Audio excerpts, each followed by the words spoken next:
Let's start again, because they couldn't hear anything. Hi, everybody. Thanks for joining us. Here on Variant Roles presents Ravnica, the Ringmaster's Children. We are happy to be with you this week. We missed you all very much last week. We had some illness and some travel and some other stuff going on, so we were not here last week, but we missed you all terribly. Happy to be back this week. A couple of housekeeping things super quick. If you haven't already, hit the little heart button at the top of the screen to follow the channel so that you're notified when any and all of our awesome programming goes live. Don't have any other big announcements for this month. I don't believe, other than the usual stuff. Links down below for our YouTube channel in case you want to watch VODs, for the Patreon if you want to join that. And some VR merchandise. I think that's all I've got, so I'm going to toss it over to our DM, Alex, to get things kicked off with introductions. Hey everybody, I'm Alex. I'm your DM for tonight. You can find me on Twitter, axolotl_cure. I use he, they pronouns. I'm your dungeon master tonight. And before we get things going, I would just like to present a little content warning for tonight's show. We are currently involved in a conflict between people who own nightclubs and people who own churches, and both will be scenes of violence, likely tonight and in future sessions. And so I just wanted to put that out there to keep everybody safe and well informed about our show. But beyond that, I will pass it on to Ink. Why don't you go ahead and tell us about yourself? Hello, my name is Ink. You can find me at These Dead Pens on Twitter. I use she/they pronouns, and tonight I am playing Asimov, your cleric of the Order Domain who uses he/him pronouns. Also your local dumbass. It's fine. All right, and Alex number 2. Hi, everybody. I'm Alex number 2, also known as Alexandria Gaston. I will be playing your fiery, chaotic Way of the Elements monk named Sinar. Everybody calls her Sin. She uses she/her pronouns and is also the twin of another awesome player. I'll let you guys figure out which one is which. Right. Why don't you go ahead and introduce yourself, twin? Hello, I'm Emma. You can find me at MK Hansen on Twitter. I use she/her pronouns, and tonight I will be playing San, the water elemental monk, who is the twin of Sin and perhaps the lesser evil of the two. Kidding. Sam?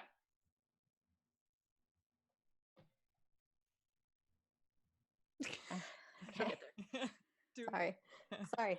The sun is shining directly in my face and my blinds are broken, so I'm really miserable at the moment. I am Sam and I play August Kane, the half-elf grave cleric and the boss. The boss. The boss. Total boss. Now I'm fucking muted. Eugenio? Hey everybody, I'm Eugenio, sometimes known as your friendly neighborhood dungeon master, DM Jazzy Hands. You can find me on Twitter at DM Jazzy Hands, and tonight I use he/him pronouns, and tonight I will be playing Xanafia, the half dark elf bard. Nope, not a bard. Warlock was a bard, building a bard earlier. Ooh, y'all, it has been a day. She uses she/her pronouns. All right. And tonight we have a special guest, special visitor, the wonderful, the magnificent Taryn. So go ahead and introduce Who? yourself. Sorry, you said magnificent, wonderful. I'm just confused where that person is. It is you beautiful human being. Stop it. I am Taryn. I use he/him pronouns, and I will be playing the Veldalkin Inquisitive Rogue, Rillian. Let's see if I can keep you all in line. Ooh, digging the voice. All right. And I think that's everything. So I think we can head right in. If I can get to my notes. I believe in you. Nothing has been quite the same for you since your last job. Officially, you succeeded in locating one of the missing mages of the Orzhov Syndicate. Word of Count Vronsky's betrayal never reached Precinct 1's rumor mills, so that's something. Unofficially, it's been hard. Kara has succeeded in goading the cult of Rakdos into direct conflict with the Syndicate and its allies. It seems each week you hear of a new attack on a nightclub by an ever-expanding undead legion. The Rakdos give almost as good as they get, however, to their credit. 3 cathedrals have been either bombed or robbed since the conflict has begun. Work for you looks very different than it used to. All available enforcers are on security as long as the Rakdos keep launching counterattacks. Currently, the hardest part may be how little time you've been able to spend with your sister. Son was pulled to work by the Izzet blister coils. Water is a pretty safe substance in that area, while you have been assigned to protect a dilapidated bank at the edge of a rubble belt.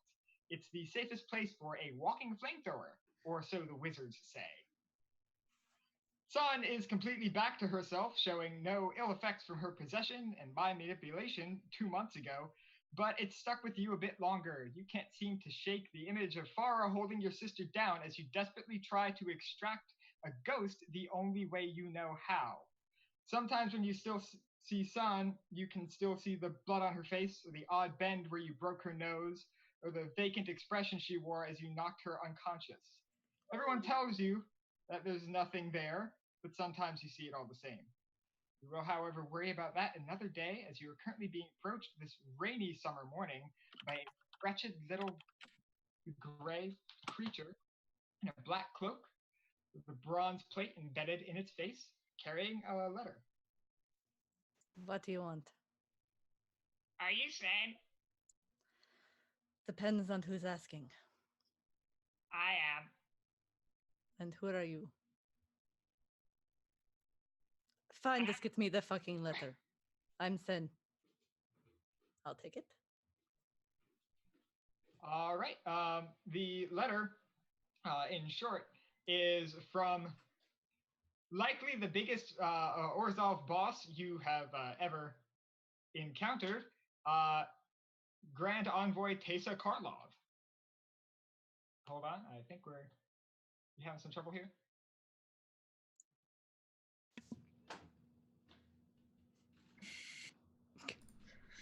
What's my up? Husband was, Oh, my husband okay. was demanding a mirror. Don't. All good. The letter is from your boss's boss's boss's boss, Grand Envoy Tesa Karlov, who pretty much runs the Orzhov Syndicate on behalf of its nominal leaders, the Ghost Council. And it is a summons back to Orzhova, the Grand Basilica. Right. Then I will start heading there. All right. As you begin walking, you're like rejoined by this wretched little servitor creature. Don't you have something better to do? Like I do. playing in the sewers? I mean, not until later. Why are you following me? I'm already heading this direction. It hands you basically like this little glass bead. Break it, you get there faster. Is it like one of those things where I just have to break it? It doesn't matter what I break it on? Yeah, pretty much. I mean, you can Cool. attempt to. I break it on his forehead. All right. Yep. You reach out, you pop straight in the forehead, and you're both enveloped in this like sickeningly sweet like pink mist. Like it's a little difficult to like breathe in because it's just so heinous and It's worse than gummy bears and pixie dust? significantly worse than gummy bears and pixie dust. Too sweet. Yeah, much too sweet. Imagine if you had a gummy bear, you dipped it in soda, and then while it was all like sticky and wet, you like dipped it in like a bag of Fun Dip. Sticky Like and that. wet. Yeah. That somehow sounds good to me. I don't know. That sounds disgusting. I don't know either, Ink. I don't know either. But long story short, you do basically teleport straight back to Orzhova within a matter of seconds. Although you do notice other Orzhov kind of like giving you a wide berth. Ugh. All right. Am I? I'm just at the Orzhov Order. I'm not where I'm supposed to be. Yeah, you're pretty much in the main cathedral, but it's not hard to find Lady Karlov. It's not hard to find where she would be. She's in the sanctuary of the Ghost Council currently, and that's like big head office. You would know where that is. Okay, then I head that way. All right. You head that way. You're ushered in by some guards who seem to know who you are. You pop open the door, and there you see your 4 friends, or rather, your 3 friends and your sister. And you see this sort of. Actually, Taryn, why don't I let you describe yourself? Myself or my character? Because those Yeah. are 2 very different things. You can describe yourself right now, Taryn. That's what I am a 27-year-old white male.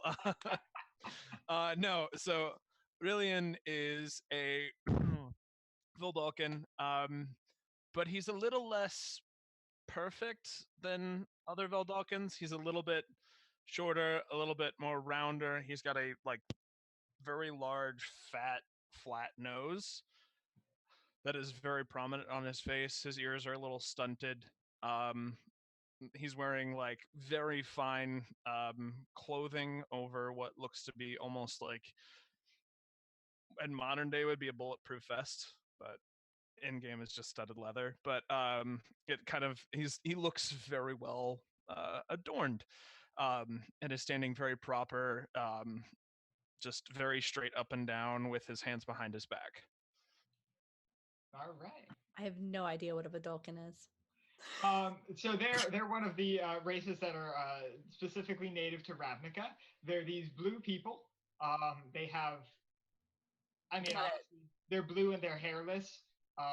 Whatever you're imagining is probably pretty close to what they are. I'm And imagining Mr. Manhattan. that's honestly really close. The only other defining feature is that they don't have external ears. But yeah, they pretty much spot on. Interesting. Yeah. So yeah, you find yourself in a very large room with this sort of U-shaped table with 8 seats. As you would know, that's 1 seat for each member of the Ghost Council, again, who are the nominal rulers of the Orzhov Syndicate, but who don't actually do much ruling. They pass that duty on to the granddaughter of the head of the Ghost Council, Lady Tesa Karlov. And you also know that at the center of this U-shaped table, at the top of the arch, so to speak, is where, as he is called, Grandfather Karlov sits, and he is even among the Ghost Council, the head of the Ghost Council. So if there is one leader among the Orzhov, it is this Grandfather Karlov ghost.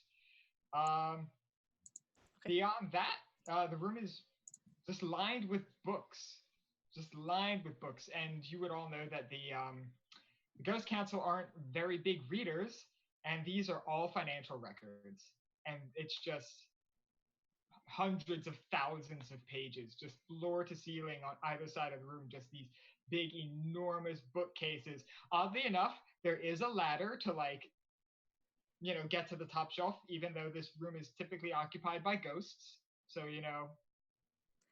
accessibility to some extent. Could I get a read on the mood of the room, kind of why perhaps we, or at least on head honcho? You mean, are we in trouble? Yeah, essentially. If we're in trouble, or more specifically, whether I'm in trouble. Lady Karlov is not in yet, but you've all been summoned here for pretty much the same reason. You've all just been pretty much told, hey, Lady Karlov has requested an audience with you, and it would be a very foolish move for any of you to say no. Okay. Then I will avoid eye contact from my 20 and stand next to her, but not as close as we usually stand. Oh. That's sad. You did this to me. I did. I regret nothing. I know. It really is only about 5 minutes after you arrive, though, that the doors are opened once more, and in comes one Lady Tesa Karlov. She's wearing this sort of white cloak over, this sort of black suit type thing, almost. She has this really ornate cane that she uses to walk. If you were to observe very closely, you might notice just a slight limp on her left leg, but she seems very adept with the cane, and you would have to spend quite a lot of time watching to notice that she even needed it. She is a very commanding presence. She's also very old, but she doesn't look like feeble or like senile or showing any negative effects of that. You know that she's older than any human has the right to be, and she's still going strong. And she just sort of strides right in, head held in the air. Well, thank you all for joining me today. Please take a seat. And she goes to sit at the head of the Ghost Council table here. You said there was 8 chairs, but you said that the whole ghost council was there, or just her? No, just the chairs are there. Okay, She's gotcha. the only leader in here. The Ghost Council are somewhere else. This is what they usually occupy for work and discussion, but they can be anywhere. Okay. I'd like to stay standing. All right. I just want to take a seat. Zan will happily have a seat. All right. Yeah. Cross her Just legs. awkwardly sit myself down and take out a notebook. Prim and proper, Zan.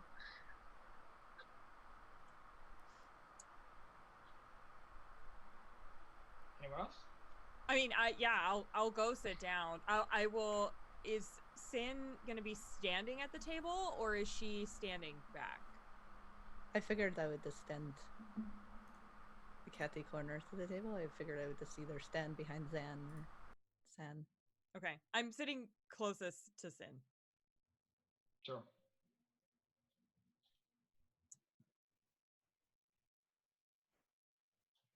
August, do you take a seat? No, I'm gonna stand. All right. Her boss says. And Rillian? I do my best work standing. Hey now. Sorry. Just, Lady Karlov just kind of like looks at those who are standing and like, just like raises an eyebrow. She's like, "What are you doing?" But doesn't really comment on it. Well, first I would like to introduce you to Rillian. He is, he's from the Azoria Senate, and he will be helping us today. We will be taking a trip. This conflict with the Rakdos has gone on long enough, and I do not intend to get our guild sucked into any more conflicts designed by fools, traitors, or both. So, we're going to meet with the Rakdos. Rillian here is going to ensure that you tell the full, unfiltered truth to a Ringmaster who has assured me that he would have the capability to end these attacks. You will tell them the entire story of what you saw 2 months ago in regards to the traders. Ideally, that will be enough for the Rakdos, and we will be able to resume our normal operations. All due respect, this sounds like a terrible idea. Are they even going to believe us? Well, that is why we brought Rillian. He can compel you to tell the truth whether or not you want to. I see. I am trained in ways of seeing through all lies. I love the fact that you just made the cat with like the flower on his face, like seeing everything. With a look of utter distaste for the Azorius in our midst, Zan will sort of nod, and before Sin can ask any other questions or further question, our guild leader will say, "Yes, of course, it will be done. When is the meeting set for?" 6 hours from now. The rest would be roughly about 7 o'clock at night. Then, if there is nothing else we should know, perhaps we will take our leave and prepare. That sounds wise. Meet me back here. She gets up and she leaves. Time is it now? Roughly 1 o'clock. So you've got about 6 hours. 6 hours to prepare. Yep. Is there anything you would like to do in preparation to meet the Rakdos?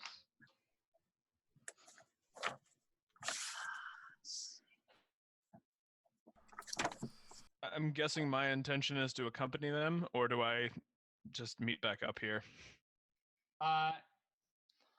Ooh. I mean, I would think it would be logical for you all to prepare as a team because you're all going to be doing this together. So, Okay. your success is all sort of mutually beneficial here. But I am not a party member, so that is up to your intrepid fellow streamers. Y'all are gonna have to help Alex, the player, because I don't remember much. I've like wiped clean the slate for some reason. I left 2 weeks ago to go to college, so like. Okay. San and Zan and August are gonna be the talkers. I don't think anybody really wants them to talk. I don't think August wants to talk.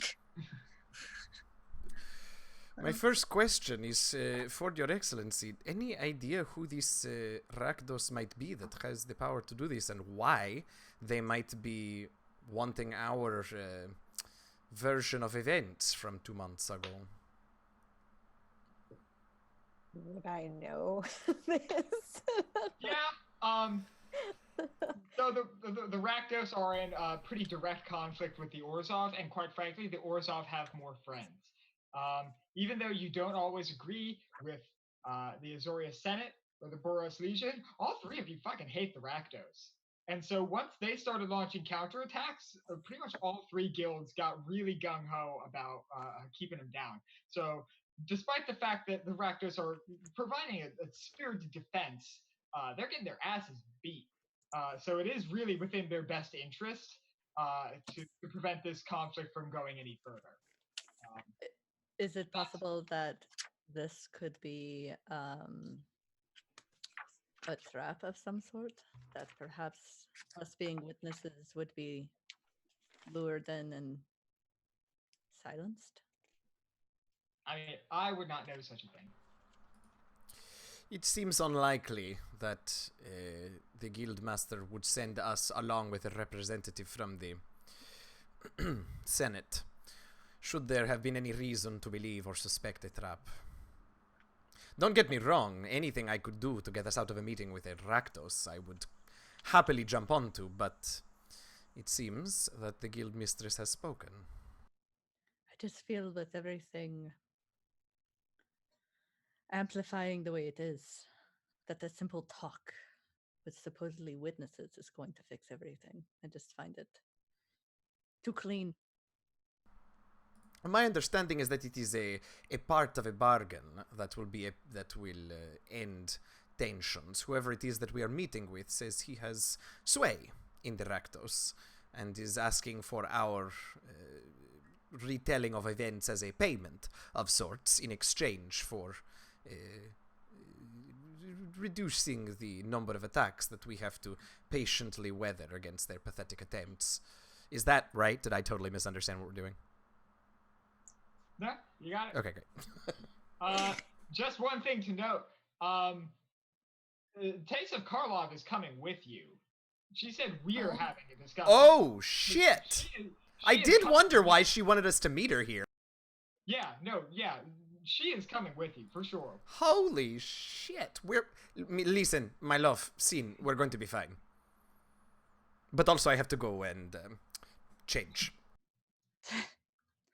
Put on the very pretty one. As if I have to be told twice.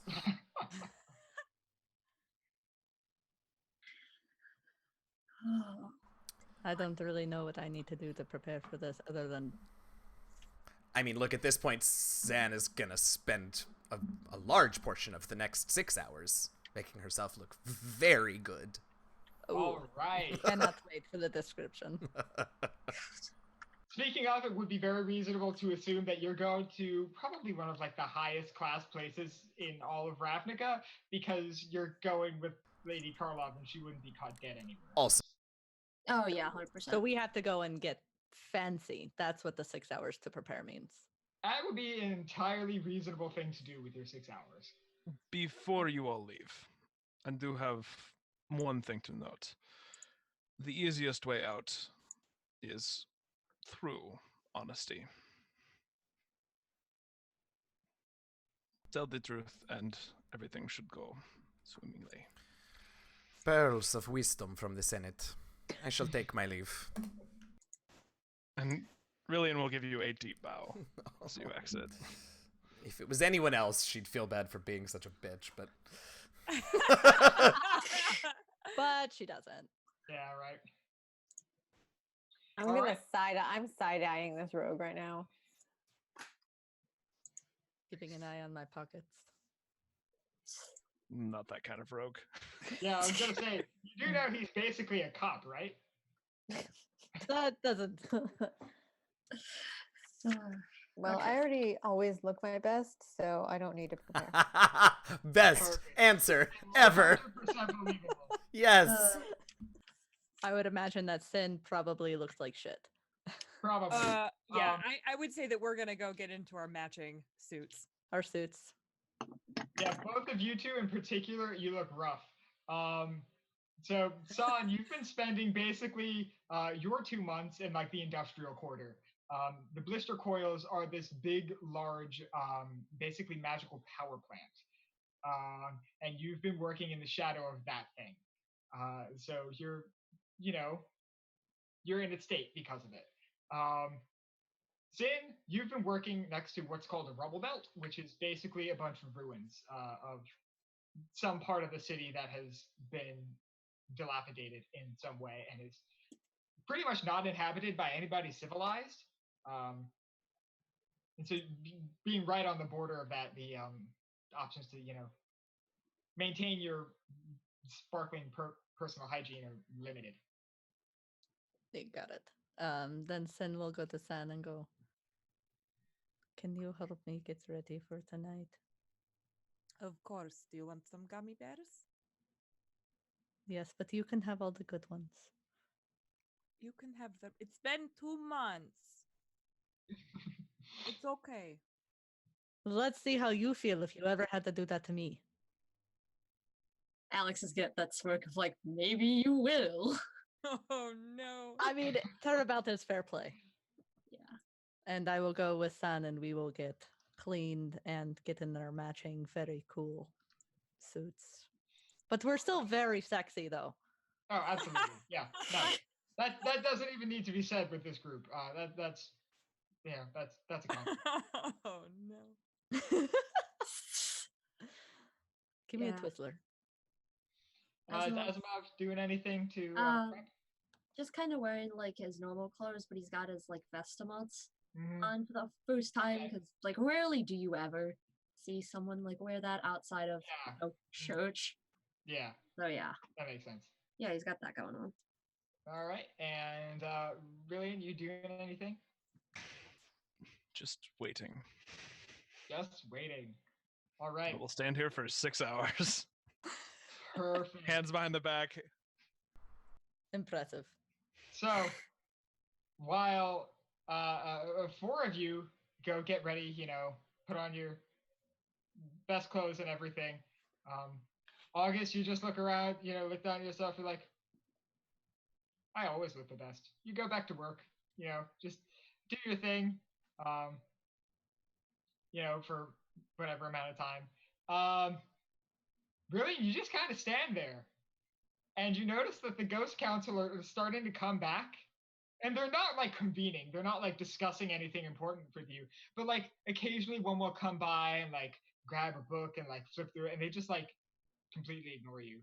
So like you're just standing there and like these ghosts are like sometimes just like falling in through the ceiling, coming up from the floor, just, doing their work. And they're just like totally ignoring you as this is happening. Just doing what I'm told to do. Observe. So Oh. You're observing. You're definitely doing that. So much observing. Yeah. All right. Soon enough, though, 6 hours pass. You all reconvene. You are also joined by Tessa Karlov and this young wizard. You can tell that they're a wizard because they're all in this like completely black sort of high-collared robe, holding a little magic wand, clearly prepared to assist you in transport if you be able to assume. Get to my notes. Then we'll put her shades on so she's not so scary looking. All right. Why don't you all describe yourselves now, actually? I feel like San did better describing what we looked like last time. So you tell me. Okay. What are your very best clothes? So Sin and San are in very nicely tailored suits. They are all black except for Sin has a very slick blue tie and I have a very slick red tie. And I feel like that's it. Oh, That's all. Perfect. Like I feel like that would be. I think our hair probably is a tidier-ish than normal. I have the sunglasses on, and we have sexy shoes on, but like What still are sensible. sexy shoes? Sexy shoes, but sensible. All right. I don't know. Sensible, sexy? I don't think so. Not in this economy. It's one or the other. Oh my god, the Sun has sunglasses on too. This is so cool. That's right. We're so dope, you guys. Last time we dressed up very nicely. Everything went super well. It's gonna be fine. Well, this time I'm not seducing anybody. It should be fine. Oh. Well, not that you know of, right? Well, I never got to the chance to seduce at all, so who knows? Anyway, Eugenio, what does Zan look like? Well. Yes, please. Do tell. I'm ready. So first, Zan and Wen got her hair did. Of course. So Paws and claws. her hair, which is normally long and stark white and sort of up in some way, has been dyed a shade of black that is like almost matte. It seems to like absorb light. It is so dark, and it's hanging loose along her back, and you see shot through it are these sort of brightish auburn red streaks throughout it, just to give a bit of pop. She is wearing a skin-tight, long black dress that if you're close to her, you can see excuse me, has all of these sort of pockets sewn into it where pieces of leather armor are fitted, but the armor is cut up into such small and varied pieces that it was able to be shaped perfectly with the dress. The studs of the studded leather are these dark blue, sort of sapphire looking stones that are part of actually an entire pattern the blue is so dark that it's almost black, so you can just barely see them, but if they catch the light, you can see the pattern of the symbol of the Orzhov going across part of the dress, the front of the dress. Obviously it's backless. Of course. Yeah, long skirt, like pretty tight to the legs down. It flares a little bit at the bottom. Excuse me. She is vain, but she's sensible. So the shoes are easy enough to walk and run in, but still look good. 2-inch heels instead of 4-inch heels. 4-inch heels instead of 6. Oh, that sounds about right. Asimov, how about you? Asimov, his white hair is pulled back into a braid instead of just being completely loose and ridiculous. He is wearing, his clothes seem to be pressed for the first time, so he doesn't look like a complete ragged mess. So like clothing has pleats, everything. He has like his ascot, and he's got like gold earrings in instead of like his normal silver and everything. And he's kind of just taking in Sin-san and Zanafia and just like, wow, so underdressed somehow. But you know, it's what he did. He shined his boots. He did the best he could do. Okay, at least he tried. He tried. What about August? August is wearing what he always wears, uh, which is he wears a very finely tailored black suit with a white shirt and the ascot that's actually superiority. Love it. Or not ascot, sorry, cravat. Cravat. They're very different things. And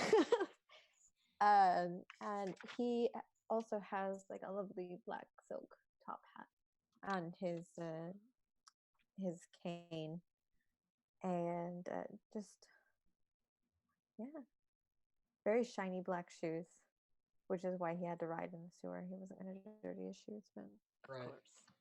this is just how he always looks like all the time. He probably owns multiple of the same thing, like a cartoon character, just wearing that constantly. It's like his uniform, basically, and gloves. Really? Are you still standing there in your? Yeah, my official Senate uniform, which I'm thinking is like this, like sort of like almost robe-like with like adorned, sort of like gold embroidery and patterns down, long sleeves almost covering like halfway over the hands, and I'm just sort of standing there, just observing. Sin will walk over to Zanavia and offer her arm to escort her in. Oh, absolutely, I'll take it. Love it.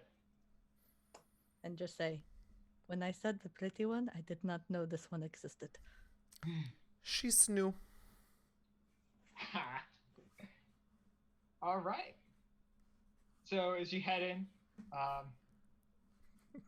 Lady Karlov just kind of looks you all over approvingly, gets to really and like,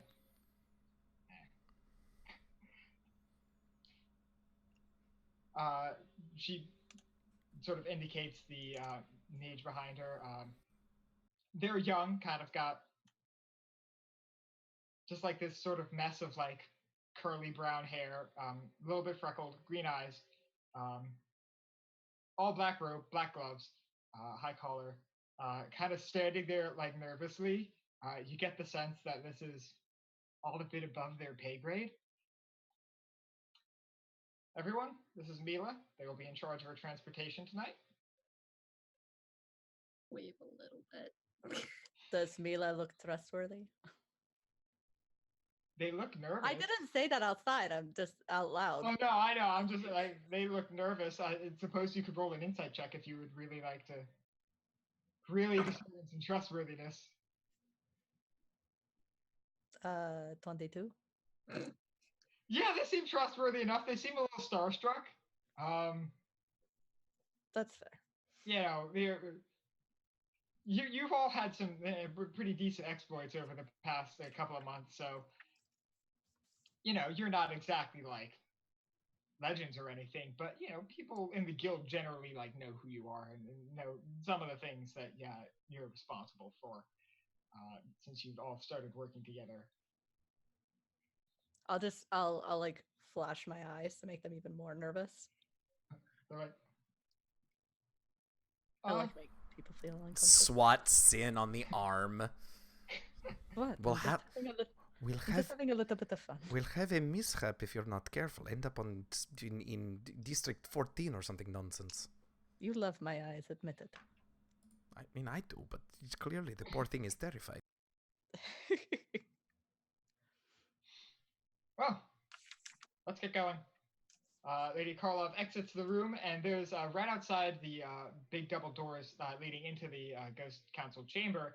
There's this big circular stained glass window depicting all of the Ghost Council around their table, surrounded by fabulous and vast quantities of gold. Lady Karlov just walks straight at this stained glass, and the little bits of glass just sort of gradually just like pop off and out of their place in the art and just sort of like float around her, and they basically created like this doorway through the stained glass where these pieces of glass are just sort of hovering in the air, having created an opening that is clearly to be used for walking. Neat. She's amazing. And I assume we're entering through this. Yeah.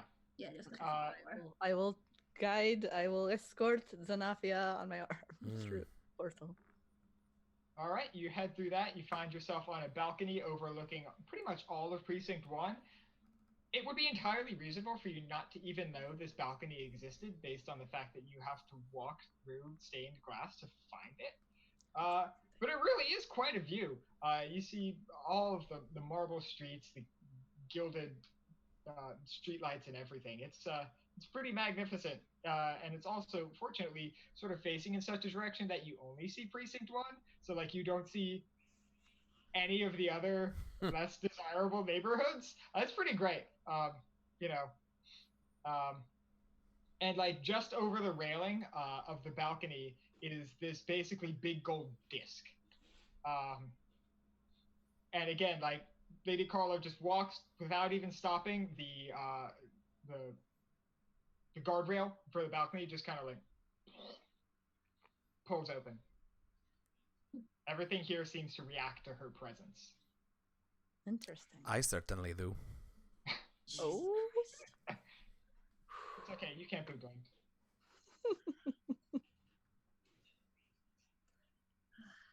So I'm assuming we're all just gonna follow her out and what have you. That's Probably. Yeah, probably. I mean, you could I will. not. Rillian will trail. All right. Make sure the whole group goes in front of him, and then he will follow. Sure. I'm just gonna continue escorting Zanafia and kind of keep my eyes peeled for anything. Sure. I'm going to continue to be escorted and keep my eyes peeled on the guildmistress. Also, can we just agree that like Zanafia is like probably a good 3 inches taller than Sin at this Oh, point? for sure. Oh, absolutely.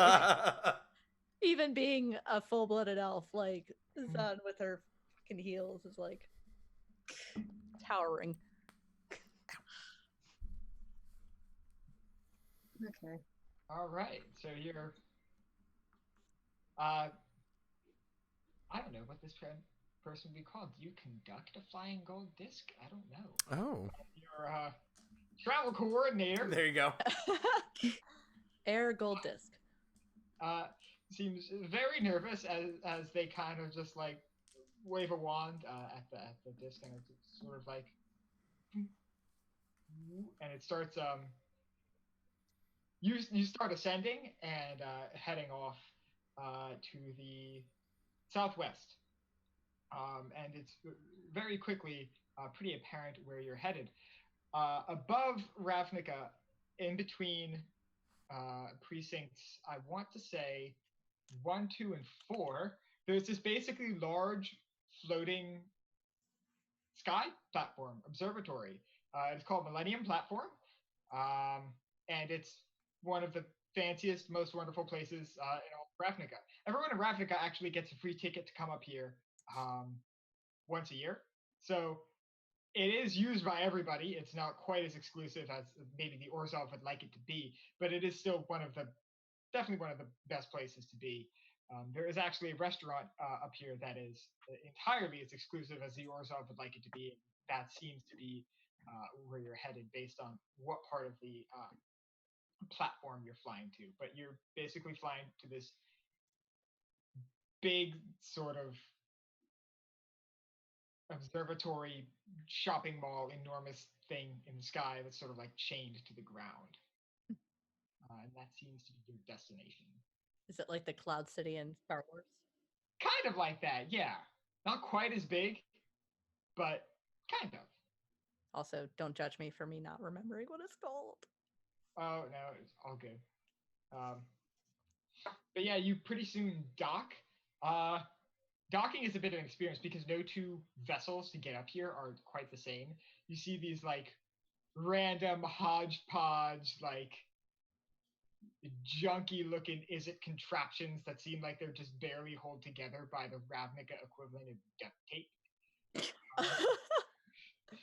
And like you also see like these, like it looks like a seal with like a really long neck and sort of like a seahorse like proboscis with these like big fat wings, and that would be something created by the Cynic Combine. Not that you really would know what to call such a creature, but it's all pretty much like that. There's just no two means of travel here are the same. You pass like Pegasi, and then like the next thing you pass is like some giant mutated insect.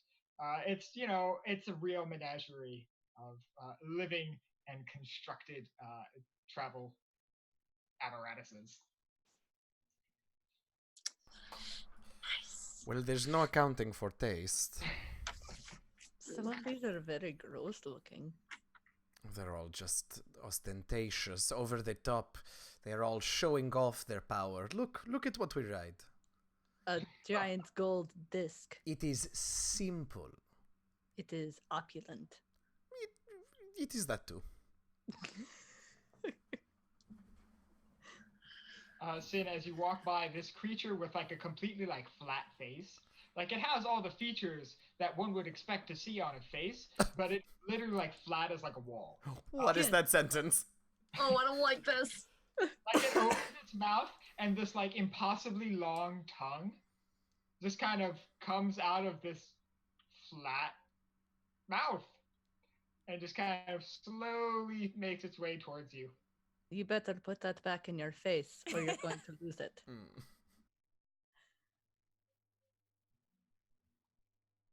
Thank you. Again, likely one of the Cynic Combine creatures, if they could be called that.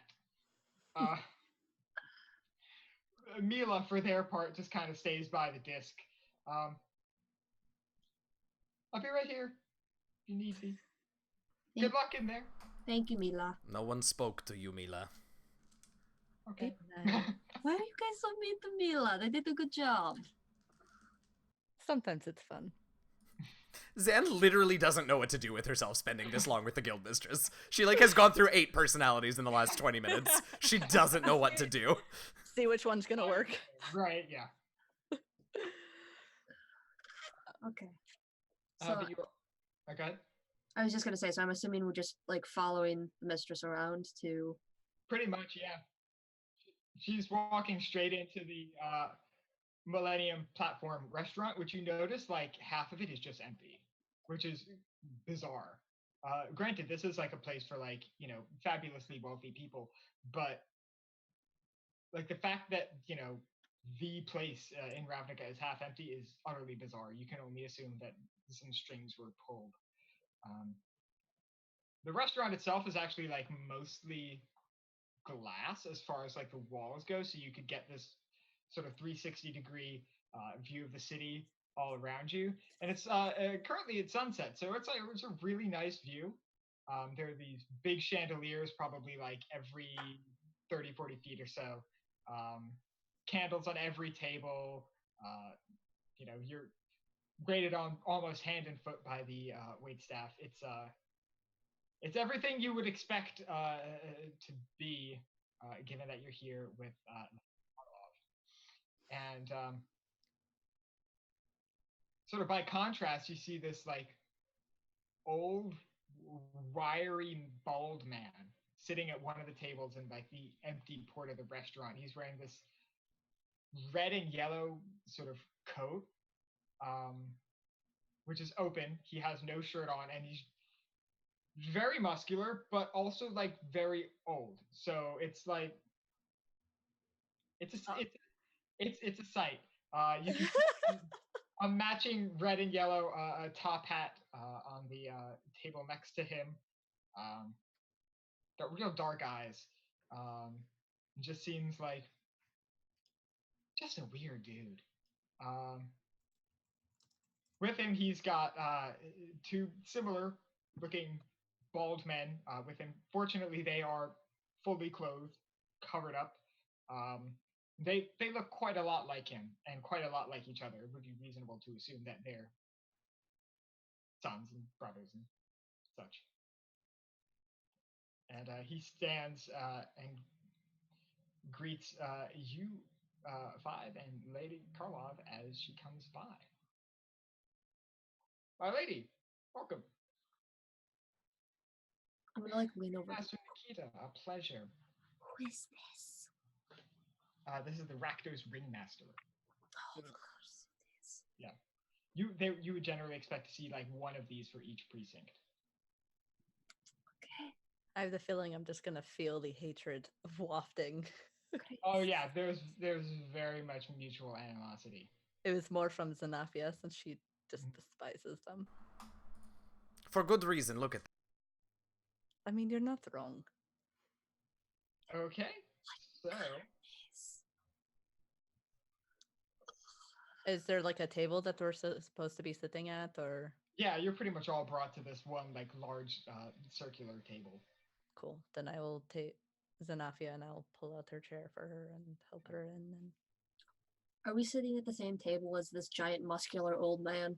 You are. So that's just what I was going to ask. So Lady Nice. Karlov is sitting directly opposite this guy. So who's actually going to be sitting next to either two of the sons of the Ringmaster here? Oh. I will take a seat next to one of them. Sure. Right.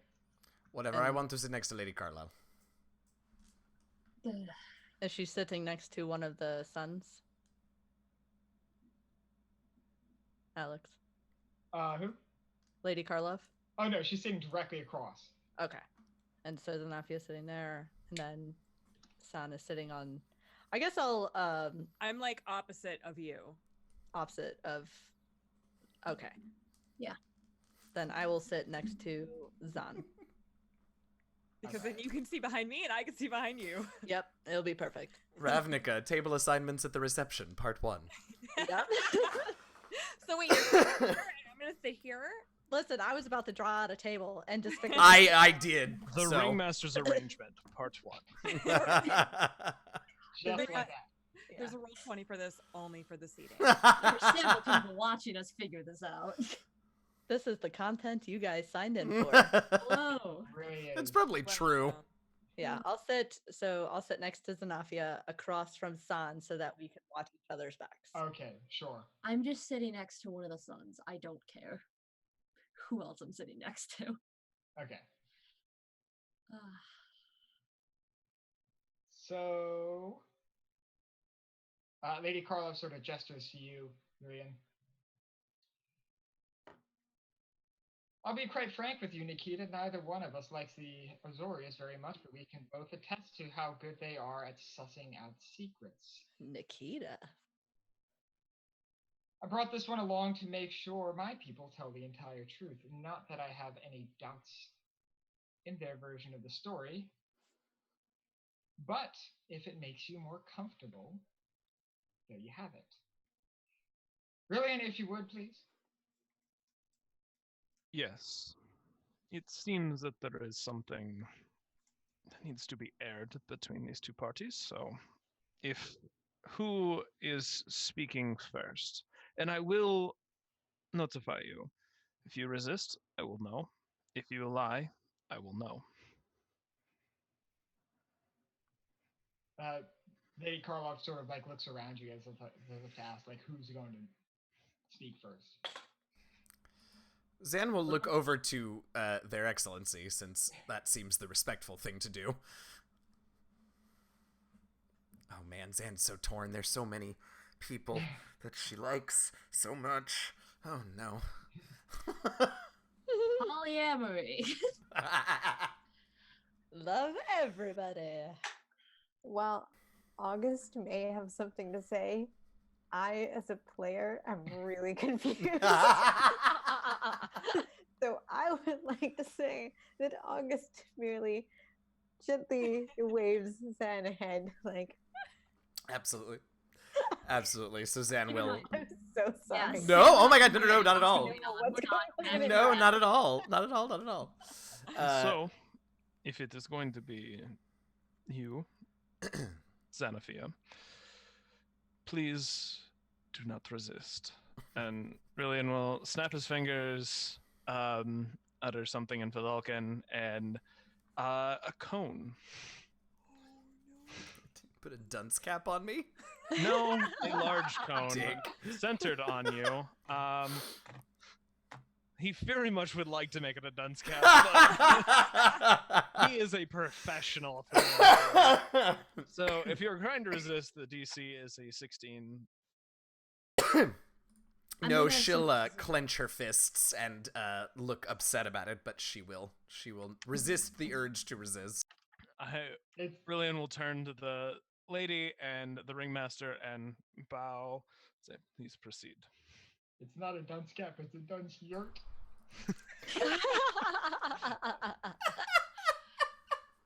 God.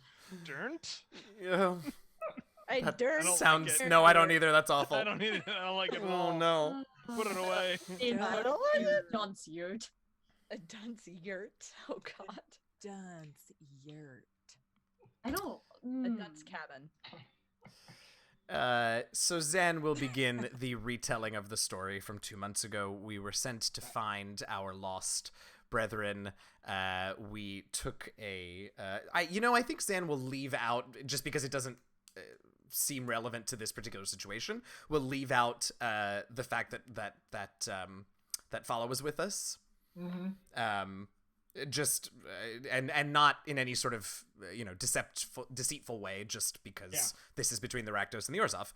Talk about how we went down into the sewers. We'll pay particular attention to the moment that she began to feel betrayed and angry and realized that it was actually, she's not going to say where it came from, but just say that it became very quickly very clear to her that the situation was not what we originally thought, and maybe go into a few rather impressive details of our fight with the first wizard, throwing the occasional glance over at the guild mistress, and then go on all the way through to downplaying, not avoiding, but downplaying the unfortunate little moment that San had with the glyph of warding that we ran into, getting through the fight with the ghosts and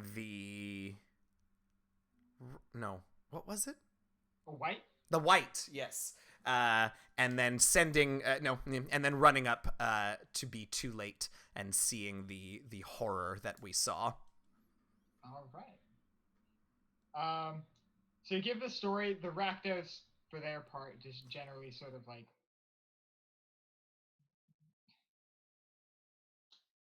don't seem too impressed, but they haven't tried to kill anybody yet, so that's something. Small mercies. And please, while this is up, do not be afraid to ask questions. Ugh. And it is not something that is taxing on me. Oh.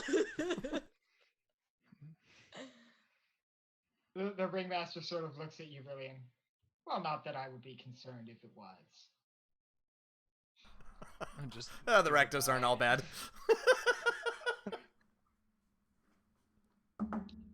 So, Zenafia.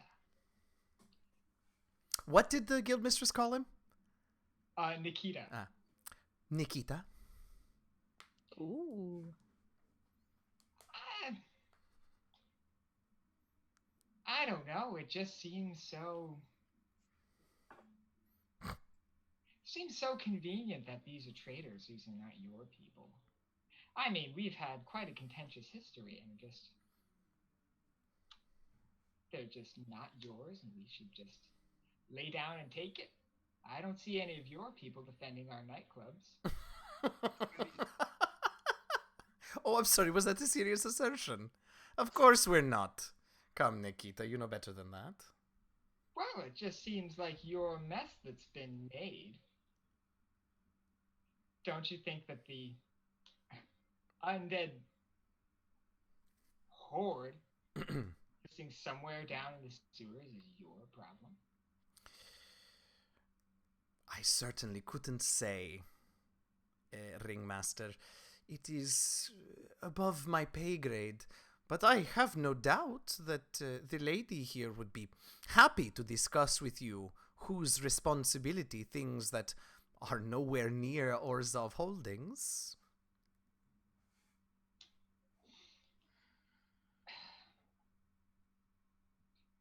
Distressing though it is, Orzhov Holdings are everywhere. Do not pretend that base in the sewers is beyond your reach. Nothing is beyond our reach, as you just pointed out, but why should it be our problem? Well, they're your traders. I don't see why it should be our problem.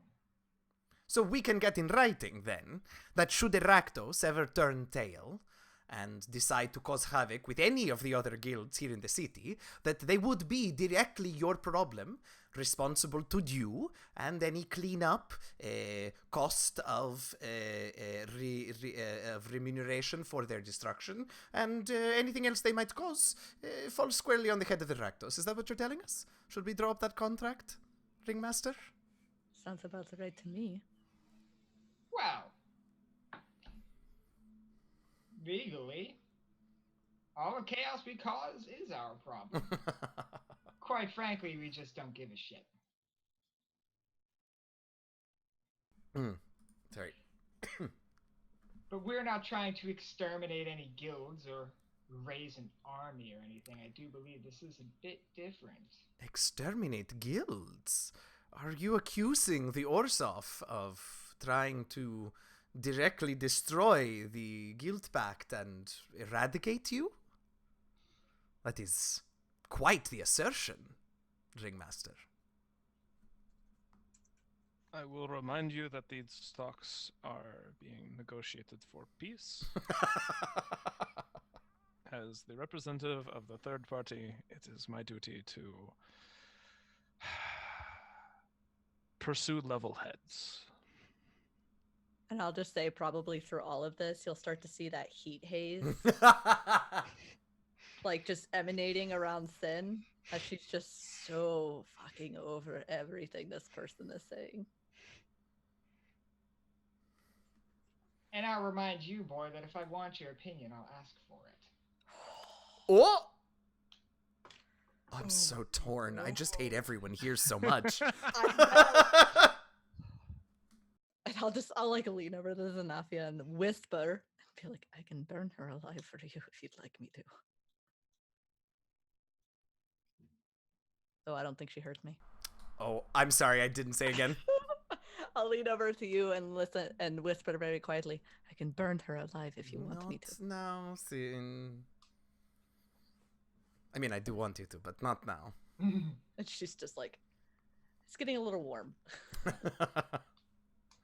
Yeah, so I'll turn back to the Ringmaster and say, well, our associate with the Senate makes a good point, loath though I'm sure we all are to admit it. What is it that you want, Ringmaster? I want you to find your goddamn people and kill them. It surprises me to some extent that your suggestion is not entirely distasteful to me, I have to admit. But you see, at the moment, there is no real advantage to us committing resources to do so. It would help you, certainly, but I think we can both agree that that is not generally how we make our decisions at the Syndicate. And so, put very simply, what's in it for us? Well, stop blowing up your churches for one thing. And there have been a few churches that have I was going to say, how successful have they really been? They've actually been reasonably successful. Okay. The Cult of Rakdos is a full-blooded guild. So, Sure. They've got resources, they've got people. Sure. So who's blowing up whose churches again? They're Sorry. blowing up ours. The Rakdos are blowing up Orzhov churches, and Kara's undead army is attacking Rakdos nightclubs. Got it. Okay. I mean, so at this point, like, I don't know, but also I don't know that Zan knows sort of to what, like, how much we want that to stop compared to, like, us committing forces and resources to hunting down some traders that are, we tried that once, it didn't go awesome. Yeah, right. It really is within your best interest, because they have in their possession a lot of Orzhov resources that you don't really want to get out. Mostly contracts and information on debts that they can basically collect for themselves, and then like those are resources that now the Orzhov just straight up doesn't have access to. Got it. Okay. So Which of course we won't admit, but yeah, also it undermines faith in the guild as a whole. Which, if you're a financial situation or institution, faith in your organization is actually a big part of what you need. sure. Sure. So it's within your best interest, but Sure. also you probably don't want it nearly as much as the Rakdos do, because they're getting the screws from 3 different guilds. Yeah.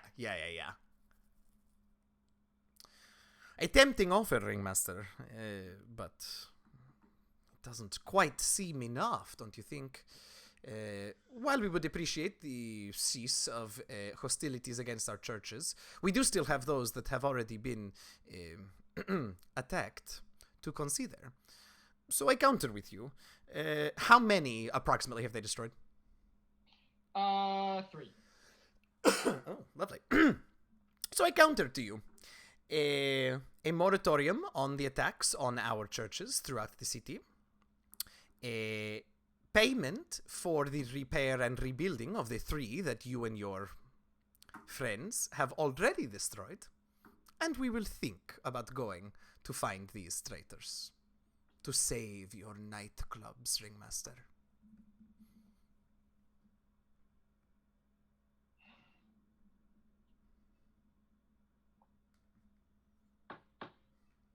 He's clearly mulling it over.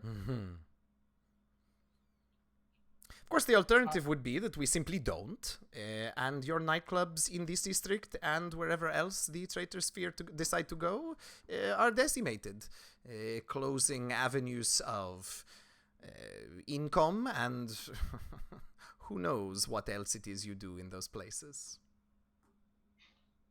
I was just gonna ask, what are his sons doing this whole time? They're basically bodyguards. They're playing as bodyguards. Okay. They're watching it all go down. Okay. I mean, we can all agree. Sin's definitely taking her sunglasses off at this point. Like, fuck all of you. Okay, so Sin and Rillian, what's your passive perception? Oh, gods. 26. 26. Okay. That's a 20 from Sin. It's absurd. Okay. I have a 20 Zan's a wisdom, 10. expertise, and observant feat. So I have observant feet as well. So I got the 20. Okay. Get back to that in a second. No. Zan, while you're doing this negotiating, I'm pretty sure you're sitting next to Lady Karlov, who does lean in as you're really taking the lead on this one. She's like, good job. Ooh. I mean, and also, like, Zan was, like, sort of looking in as she, just out of the corner of her eye, checking in as she proposed different things, but never expected her to do more than just, like, maybe tap the table with her finger to indicate her approval at my offer. Right, like, yeah. Okay. Do you need a towel? So those of you with high passive perception, i.e. Sin and Rillian, I'm trying to picture you where you are at the table. I think you can both see this. So I'm right next to Xenafia. And I think I'm standing at like either I'm probably standing like in the middle, like like in between the parties, basically. Okay. So. Then yeah, I think you would both be able to see this. It's pretty far away, but somehow you managed to like spot this like really distant, like it almost looks like a black dot, just sort of like very rapidly sort of just descend into the city. If you really pay attention to it and look long enough, it does seem to be some sort of vaguely humanoid shape. But it quickly, falls, behind the, some of the buildings that would block your view. And you notice nothing of it for probably about 2 or 3 minutes before there's a bright flash, and then probably like just a split second afterwards. Do we have time to react at all? If we've been seeing this and we saw this, do we have any type of reaction at all? It's very far away. But something seems to be coming at us. My apologies. No. I see the description. You just see a flash from this one location in the middle of the city. You see this bright flash, and then just a few seconds later, just and it seems that an explosion has occurred at somewhere. Can we tell what district this is, or precinct, or whatever? This is in precinct 4. Okay. Yeah, it's in precinct 4. And it's just Rillian and Sin that have noticed this? Currently, yes. And I'll kind of give Rillian like a pointed look, kind of one of those things where it's like, is this y'all, or is this Rakdos, or is this something accusatory look? Like what the like what the fuck? And he kind of gives you a like, me? kind of like response. Just with the facial expression, and then he just kind of like puts a hand up. Do not mean to interfere, Ringmaster. Dear lady, but there seems to be some commotion in precinct 4. I noticed and it seems your friend here noticed as well that there was an explosion. Might it be pressing to address that and then resume talks? So as you say, like explosion, the Ringmaster gets up with surprising speed, given his advanced age, grabs his top hat and is already like halfway at the door. Like, fucking damn it, cursing to himself. Son's following silently after him. And you see them, they're a bit closer to the door, so you do see them sort of like point out something, very concerned, and they're just pretty much dart off. You see them get into this odd-looking contraption with 3 different propellers. 2 on the top, one down below. It's a crazy machine. And they just sort of like fly off the platform in the direction of this explosion. I'll just tell San in Primordial to be ready and don't trust any of the people around us that you don't know. And San will stop eating the gummies that she has been sitting here. Just like she's been sitting here just like eating popcorn. Like just slightly a little too loudly, like adjusting the bag a little too much and just like what? Smacking the, the gummy bear like you would gum.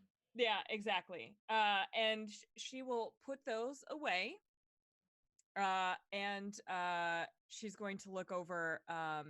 So I'm sorry, who has gotten up to leave at this point? The Rakdos have pretty much all left. Okay, so I'm in the process of leaving. Got it. So I am going to sort of just stand up and just sort of like look to the rest of the group to see what we're going to do. If we're gonna stay or are we gonna go? And I'll stand up behind Zanafia and kind of take a survey of the room and a protective stance against her. Can Zan do an insight check to see why the Ringmaster was so upset? Because if he's worried that this is our traders again, it feels like we should come to an agreement with this negotiation before we go running off to deal with whatever it is. Yeah. Sure, go ahead and roll insight. Okay, great. There's a 21. Ooh. All right. I rolled an 18. My insight's not that good. So yeah, based on like the almost like lip reading, you can like almost tell that they say like, you can almost like see the word like club coming out of their mouths. They definitely seem very concerned, like pointing at a very specific location, and they pretty much just like run off to go attempt to deal with it. And they do seem genuinely concerned. So it doesn't seem, well, I mean, they're show people. So sure, of course. But if it is a show, it's a very convincing one. Sure. If it's not a show, it's genuine. I will mention that the observant feat allows us to read lips. Yeah. So we can tell exactly what they're saying. Yep. This has been observed. Okay, sure. Then you would notice that they basically say, "Is that one of ours? That's one of our nightclubs. Let's go." Oh. So they're going. Zan will just yell out, Ringmaster, agree to it now and we'll help you.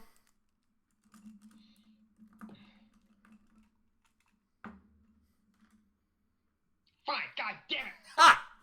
Off we go, friends. Off we go. I will help Zanafia out of her chair with her ridiculous shoes.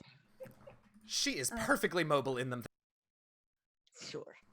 I am pouring out the quicksilver weapon so it becomes Alright. a dagger while we. If I can dance in 4-inch heels, she can move in 4-inch heels. Thank you very much. All I can't even right. think in four heels. Four heels. I can't even think about 4-inch heels. Jesus. Yep. I wore Toms to my wedding.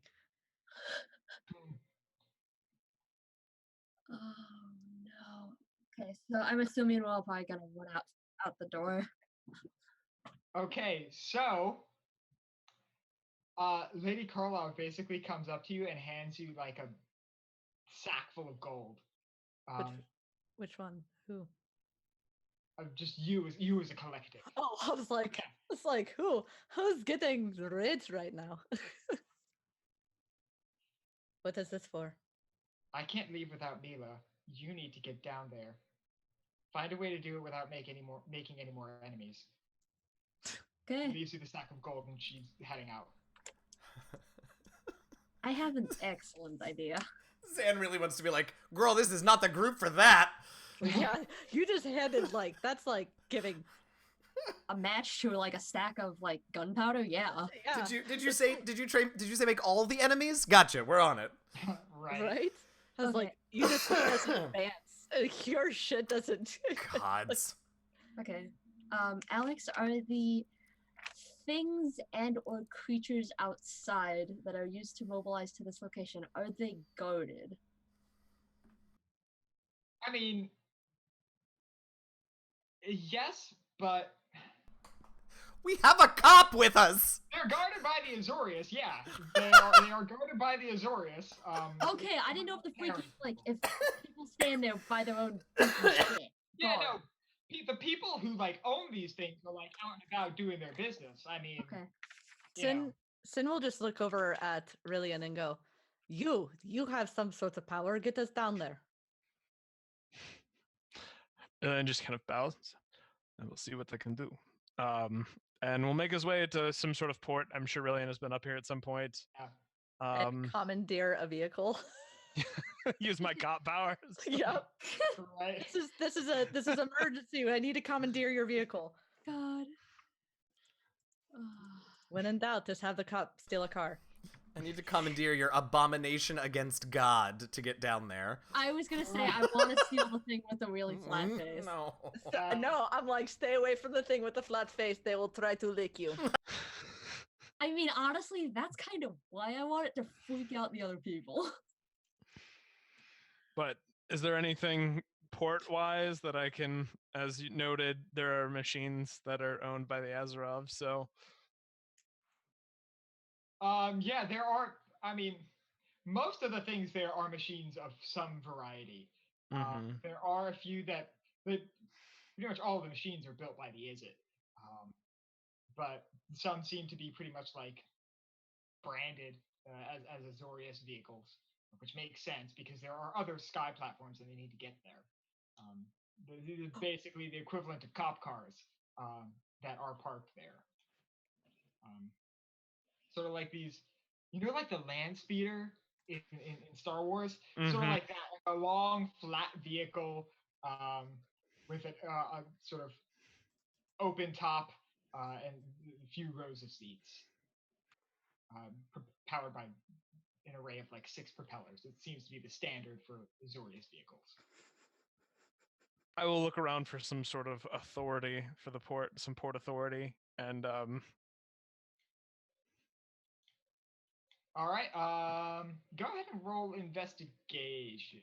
Unless you have a good passive one, then just tell me your passive. I have a 23 passive investigation, All right, so then, yeah, never mind then. my character's designed to see things. That's his job. Yeah, you fucking see things. Let me tell you. Yeah, you find a port authority who actually seems to be guildless, or at least displaying any sort of guild affiliation, which is rare for people in guilds. It's this sort of unusual looking person who's right on the cusp between uncommonly tall and unnaturally tall. Very sort of like well built, but also like got this sort of like sickly green colored skin.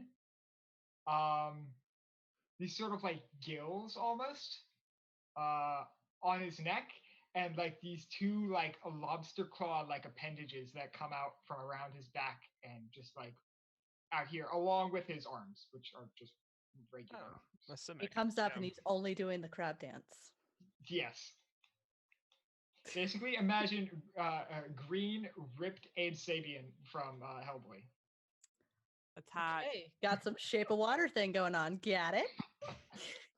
Yep. Gonna get Um, frisky in the air. Excuse me.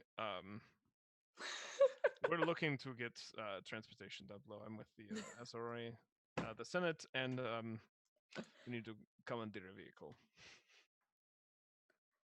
This is honestly the best night of my life. See, I don't know if I can allow you to commandeer a vehicle. That's They you can know, also pay. carry- I'll just like point at the group behind. pay. How much? How much is in the bag? Wait. Is this like an official that we're talking to right now? This scene. Yeah, they're basically a dockmaster for flying vehicles. What's a reasonable docking fee? God I- damn it! Not. Okay, does someone have to explain to me, is docking a euphemism? Yes. Okay. I will message you privately, girl. I got you. Don't you worry about it. Oh no! God, I everybody, got make you. sure you put your It's explicit on ratings on this stream. one. Oh my God. Variant Rolls After Dark, everybody. No Welcome. shit. Hey, there was a content warning at the beginning of This is not what he meant. Yeah, this is not the Graphic content. He didn't mean this time. Well, okay. So this is an official doc master that we're speaking to. This is Yeah, they work here. that one's for you, Taryn. Okay. Port? Can we use port in this moment? Just Nope. Dan's fucking really Good high luck. heels. They're selling this right now too. Ugh. And you port in the storm. How much gold is in this damn bag? A lot. I mean, you can attempt to like count it all in the moment. No. But At a cursory It's a lot. glance. I'm much going does it to weigh, take a like? single gold and hand it. There you go. Getting shit done, San. This is what we can offer right now. But we need this. I will hand them 2 gummy bears. Oh my God. Oh my God, Jesus. Okay, fine. Asimov is just gonna take his like hand, like in his glove, shove it into the bag, pull out a handful, and throw it Hey! in the guy's direction. Whoa! I'm holding the bag. Can Keep I in smack mind, their hands? Asimov has small hands. That's good. they have dissenting opinions. I want to Yeah. smack the hand just to get half of it back into the bag. look, maybe I might not be the person to talk to about. No, because you seem like the perfect person to talk to. Can I knock this person out? Oh, why? No! Nope. Sure, go ahead. Time. I'm either gonna Wait, steal it or I'm gonna knock him out. Which one do you want? hold, please. Everybody hold. What is the response to the single gold and the 2 gummy bears? It's gonna be a no. Okay, what about my fist full of gold? He like takes a look at his hand, which is like enormous, and then holds it like sort of like next to yours, like. That's an inaccurate way to measure gold. First of all, listen. Please. Oh. I'm saying please, and I don't do that. You just mean- sit and go. People own these. Yes, you Right. can pay We'll for them. return it. Can I use? Will you though? Can I use superiority? Holy shit. Go ahead. What save is that? Fuck, I don't know. I don't have any dice out either. Hour and a half in. The only Man, one imagine rolling. playing D&D with dice. I sure can't. Sam, actually, why don't you describe to everyone what superiority does? Basically, it makes anybody near me acknowledge me as being in a position of power and to be listened to. Yeah. Sam always or Sam. August knows the spell charm person. It is always prepared for them, and whenever they cast it, rather than being viewed as a friendly acquaintance, they are viewed as a powerful authority. It's like magical BDE, essentially. Yeah, that is Basically. precisely what it is. Yes. All right. And that's a failed saving throw. So they Alright. you see this like it's like a reboot of the person. Like you see their eyes glaze over for a second and then pop right back. I'm sorry, can I help you? We need use of this ship. Oh yes, of course. Let me. This is one of Azorius vessels. He sort of runs into like this little like sort of like hut-looking thing, which you can only assume is like where they keep keys and everything. He comes out with this like sort of like oblong blue crystal with a bronze ring wrapped around the middle of it. There you go. You know, just plug it in. Go. Yeah. Cool. I will run August- up to Asimov and like smack the gold that's in their hand back. No, into that's the bag fine. I'm and, already like, letting tie go. it. He has let It's go like, of it already. Get back in there. Yeah, he's Are you like, putting it back in the bag or leaving it on the ground? no, in the Putting bag. it back in the 100% back in the bag. We should leave him the gold and the gummy bears, though. Like, Absolutely. The one gold and 2 gummy bears stays with him. yeah. I'm gonna take one gummy bear. Oh my God, yes. He gets one gold and one Yep, gummy we bear. were on a time crunch, because I remember. All right, we're out. All Yes, right. August is going to Robots, roll out. pass off the key to Zan. Oh God. And, fly, right? Speaking of, who wants to attempt to fly the cop car? Okay, Who wants okay, to fine. be a millionaire? The twins are like, I feel like it's August a- would not know. Better No, question, it's do a you think Senate. The cop can fly. Right, the it's cop? a Senate vehicle, right? That's fine. Okay, well, he doesn't really like Rogue, but all right, fine. I mean, Okay. you're not wrong, but Okay, fine. He'll pass it over to the cop because there's no way in hell August is trusting the twins with God. flying a vehicle. I don't know what you're talking Fuck. about. This is an absolutely wise decision. As August us goes to drive. hand the key off to Xanafia, Rillian was just sort of like, I will drive.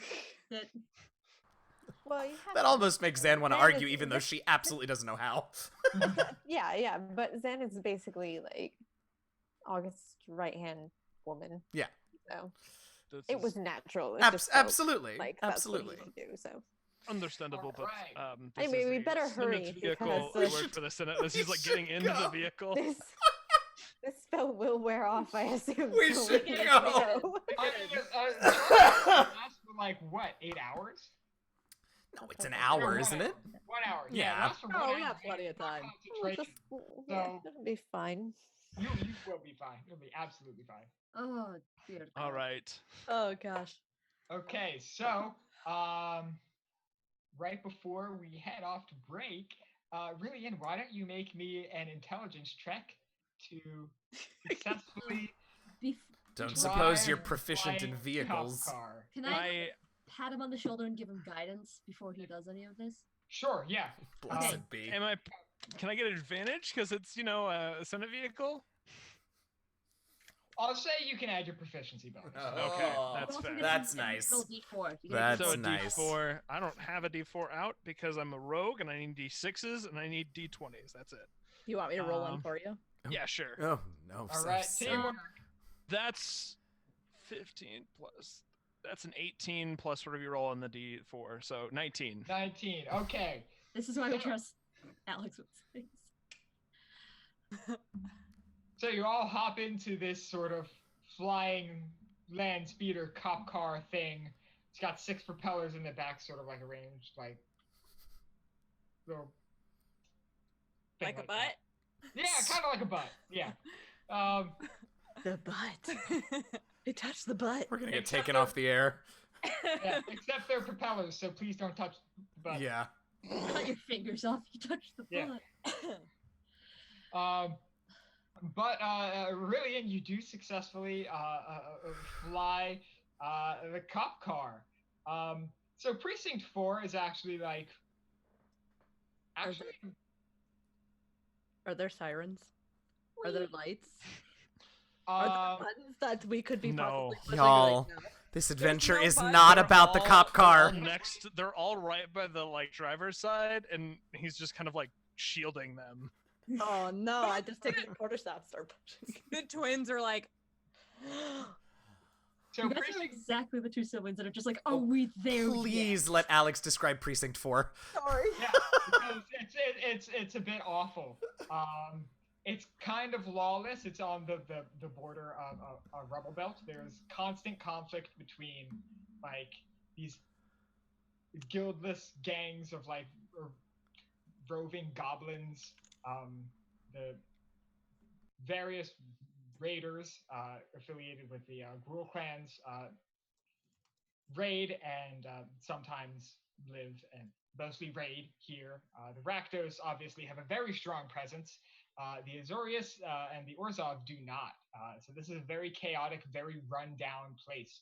And so while you're fortunate enough to not be like flying over like skyscrapers and you've got a pretty clear view of this big billowing column of black smoke, it's still a bit of a hazard driving here because every once in a while you'll like drive by, you'll see a stupid little goblin man spear some shit at you, but you're moving fast enough that you're relatively unbothered by the spirited residents of Precinct 4. You're passing broken, hollowed out buildings. There's just like trash, random like furniture, just stuff on the streets everywhere. It only takes you roughly about probably like 10 minutes max to get there because it was a bit of a distance, and these things aren't like jets. But you do get there reasonably quickly, and at the scene of this nightclub, you basically see like there's this low flat building that's been completely blown out.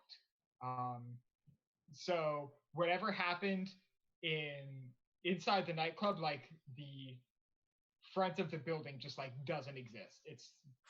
It's got 3 walls now. Black smoke everywhere. You see these random. It's like just random miscellaneous hodgepodge of these weirdest undead creatures you've ever seen.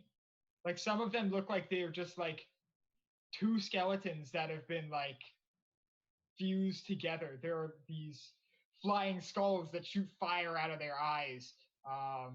You see a couple of the Bodaks that you encountered earlier. Rather distressingly, you actually notice that a lot of the undead are other Rakdos. Because every once in a while, you'll see one fall, and then just like slowly get back up, still wearing their like jester's outfits, still covered in like clown paint and everything. It's a grisly scene, to be sure. And the corpses that don't get up, it's certainly for the best that they don't, because there are some people in pretty rough shape here. As you reach the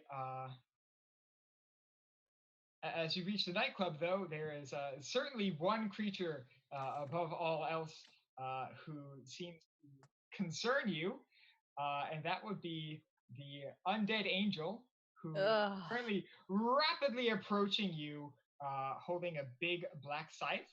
And that is where we will take our break. Oh shit, we're fucked. Turn back here, roll some initiative, and hope to God that we survive. I love it. See you all. Thanks for hanging out, everybody. We'll be back in 10-ish minutes. So hang out, rehydrate, get some water. We'll see you soon. Bye, everybody.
Welcome back, everybody. Thanks for hanging out. Hope you all hydrated, got something to drink, and are ready for the last hurrah here before the party all dies to this undead angel. I mean, before we go and fix things that have gone wrong. Anyway, we're back, and I'm going to pass it back over to our DM, Alex.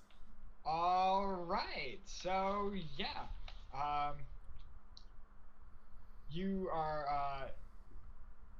We're back in our flying cop car, and you're not quite being like charged at by this undead creature that was formerly the Orzhov angel named Lunara, whom you've all met except for Brilliant here, who's not Orzhov.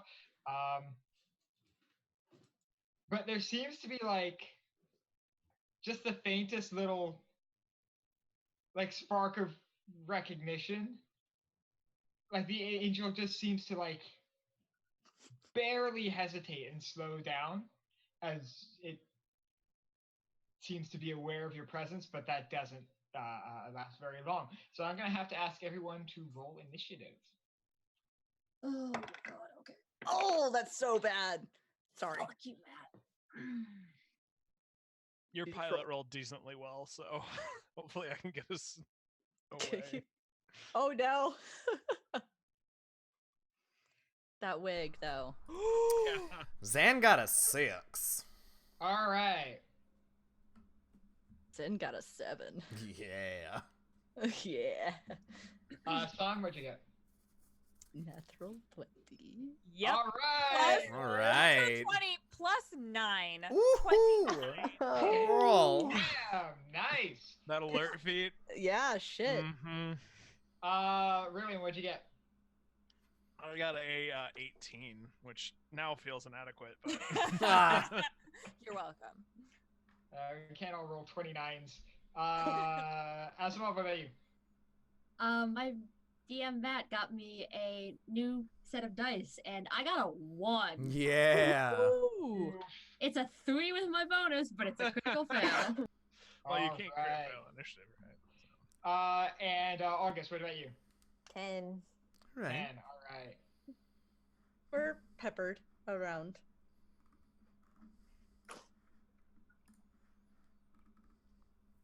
All right, let me organize this real fast in my notebook. So that's gonna be Son going up first for sure. So Because she's a Banff. Yeah. That That's is my sister, yo. such a reprieve from what I've been rolling for so long.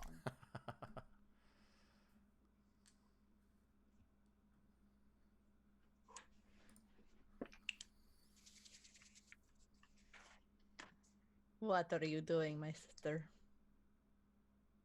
Because it is your turn. Oh, I thought all right. Yeah, Alex no, was still- I was still scribbling in my book. You're fine. So yeah, you're up first. so. Currently, she's about your height level, about 60 feet away from the front of the car. Okay, so we are in the car. Is the car Currently in the floating? car. The car is still flying. Okay. It's specifically mentioned to be parked. And so it's probably about 30 or so feet off the air. And she is just ahead of us. And she slowed down slightly, but she hasn't stopped. Is that what you said? She has not stopped, and she certainly seems hostile. Okay. Then I am going to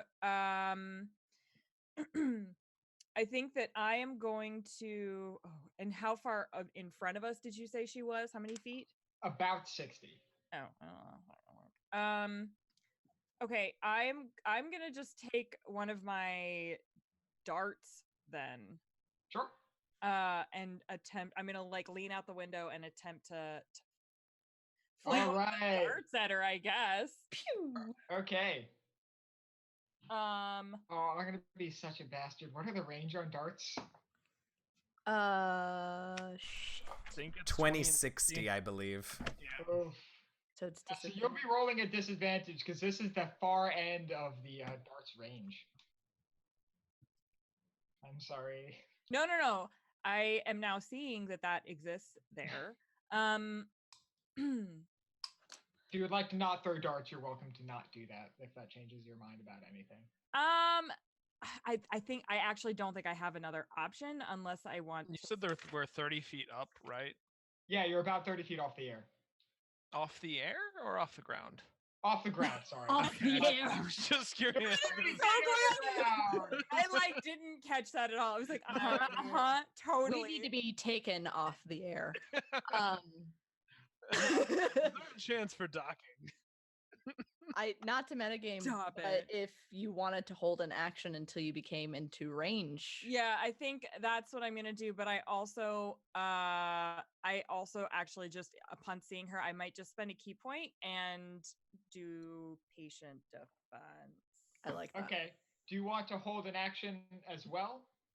Because otherwise you could just spend an action to dodge. Yeah, I will hold once we get as soon as she is within range of me, Mhm. I want to because I don't know what we're gonna do with the goddamn car. As soon as she's within range of me, I'll throw a dart at her. As soon as she's within 20 feet. Gotcha. All right. Real, you're up. Brilliant. Okay, what is the movement speed of my car? I'm gonna say the car is reasonably quick. I'm gonna say the car is. I'll say it's 60. 60. Could I get it down and parked? Yeah. Is that absolutely. an action or a movement? I'll say. I'll call it a bonus action. No, I want my bonus action. I have things for that. Jesus, fine. All right, it's an action. Okay. It's not a I movement will- for sure. Yeah, that's fine if it's an action. I will get it down and parked, and then I'm going to use my, what is that called? Insightful fighting. As a bonus action, I make an Alright. insight check against a creature against their contested deception check. All right. So that is because I automatically roll, I think it's an 8 Yeah. on insight. Mhm. Yeah, because, so that's a 19 insight. 19. Because Oof. She rolled a 17 plus 6. Oh. Yeah, so you try to get a read on what she's doing, but the Azorius don't actually have angels. And those of the Azorius who are used to fighting angels are quite a bit more powerful than you are. Yeah. So you try to get a read on this creature, but And since we're parked and I still haven't used my movement yet, I'm going to get out and run to the left. all right, sure. Running to the left. Running to the left. Would you like to run along the street or duck into an alley? I guess. is what- Alley, yes. All Alley, right, please. sure. Really yes. parks the car, tries to get a read, and runs. So. All right, yeah. So you duck into an alley. This alley is sort of like right adjacent to the blown out Rakdos nightclub. So you get a pretty good view of this raging conflict between the undead and the members of the cult of Rakdos. And you see a few things with your absurd passive perception. And one of these actually, Sin, you would observe as well. Actually, a couple of these you would observe, Sin, as well. The only one that matters to you, really, is you see this figure standing on a nearby building across the way, probably up like 5 or so stories. Tall, thin woman, short black hair, very pale skin, high collared black cloak, just watching. Super so sketch. that. And Sin, you That's notice Carl. this person as well. And you also notice a former friend that you've met in your previous adventures, Lidka the Bard, who accidentally charmed you, is among the Rakdos fighting off the undead attackers. So they're fighting against them, or Yeah, she is fighting against them. Oh, thank God. Yeah. okay, okay. But the person in the black cloak is how far away? Remind me one more time. She's about 5 stories up. So now that the car has been parked, she's probably about like 60 feet up at least. 60, 70 feet up. Okay. and then another probably like 50 feet back. So she's a ways away. She's just watching distantly. Super sketchy looking. Oh yeah, and you would recognize this very easily as a car at the Orzhov wizard you met previously. Oh, okay, the dickhead. Got it.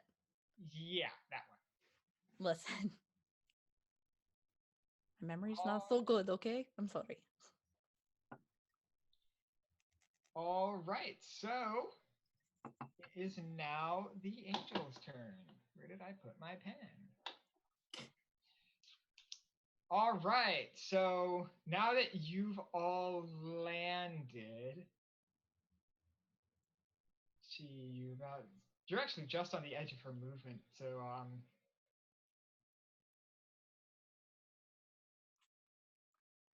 Rillian is no longer driving the car. Who's in the front seat of the car? Like, who's riding shotgun? Okay. So, Zan, being the closest target, I'm going to need you to make me a charisma saving throw. Oh, I'm good at those. Shit. Oh, God. Don't do that until you roll. It's a natural 20. Yeah!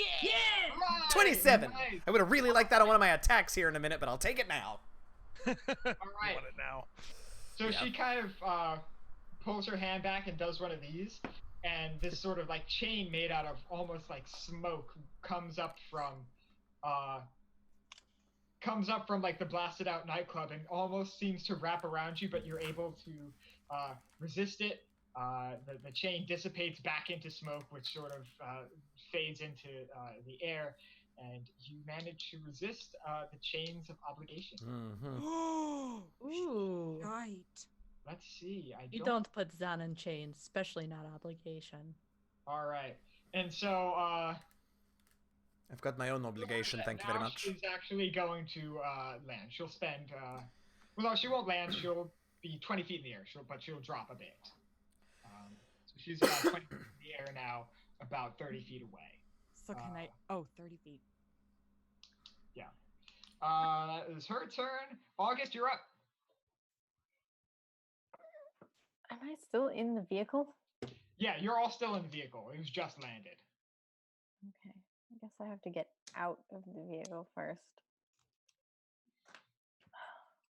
There's no roof on the vehicle, so you're welcome to stay in it if you'd like to. Oh. There's Okay, nothing sure. you. That seems like a good idea to stay in there. Mhm. Okay, and I think that angel's still pretty far from us, huh?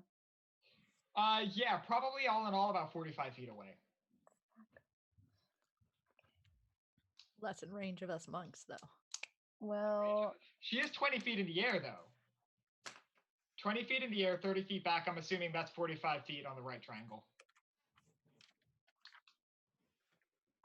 I can't get any closer.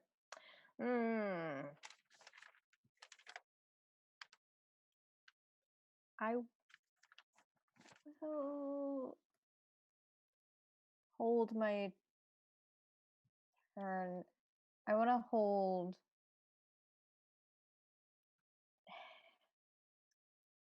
I'm going to hold turn undead until I'm closer to her, or she's closer to me. Okay, sure. All right, so that's August. Sin, you're up. Me. Okay. Damn it. That's 9th level, isn't it? I'm trying to. That unarmored movement where you can move like up vertically or across water. Yeah. It's 9th level, isn't it? Yeah, yeah. just out of reach. Shit. Cool. You can So make an acrobatics check if you'd like to attempt to get some verticality. nice word use. I like it. No, so I will draw everybody's attention to douchebag up on the building. Okay, sure. Just to let you know, cloaked person that we, absolutely fought last time is up there. And debating. Do I want to go try and hit the douchebag or do I want to stay here and fight the undead thing? Can I try and do an acrobatics thing and hit the Death Angel? Yeah, sure. I'll say you can probably try to like jump off a wall or something like that. Yeah, Um, monk shit. Go ahead and roll an acrobatics check. 16. 16. Yeah, I'll say that I can make it. So you charge. You sort of like leap off some like random bit of rubble, then bounce off the wall and come by, and you're in range to make an attack. So why don't you go ahead and make an attack? Cool. I will fly through the air, being so cool with my mohawk, and I will strike down with an invisible thing that suddenly turns into a staff. All right. And I will hit it for 22. That's a hit. All right, cool. That is going That's to fine. be one of these things. Ooh, that's a 12 points of damage. All right. Do I get another hit before I fall? Yeah. I'll say you can't do a flurry of blows or a bonus action attack though, because you are descending. That's your full attack action. That's absolutely fair. So, that was cock. 18 to hit? Just barely. Cool. Then that is another 8 points of damage. All right. And I will land. And she is 25 feet up. 20 feet up. Yeah. 20 feet up. Yeah. And you can use a reaction to slow fall. I think it is.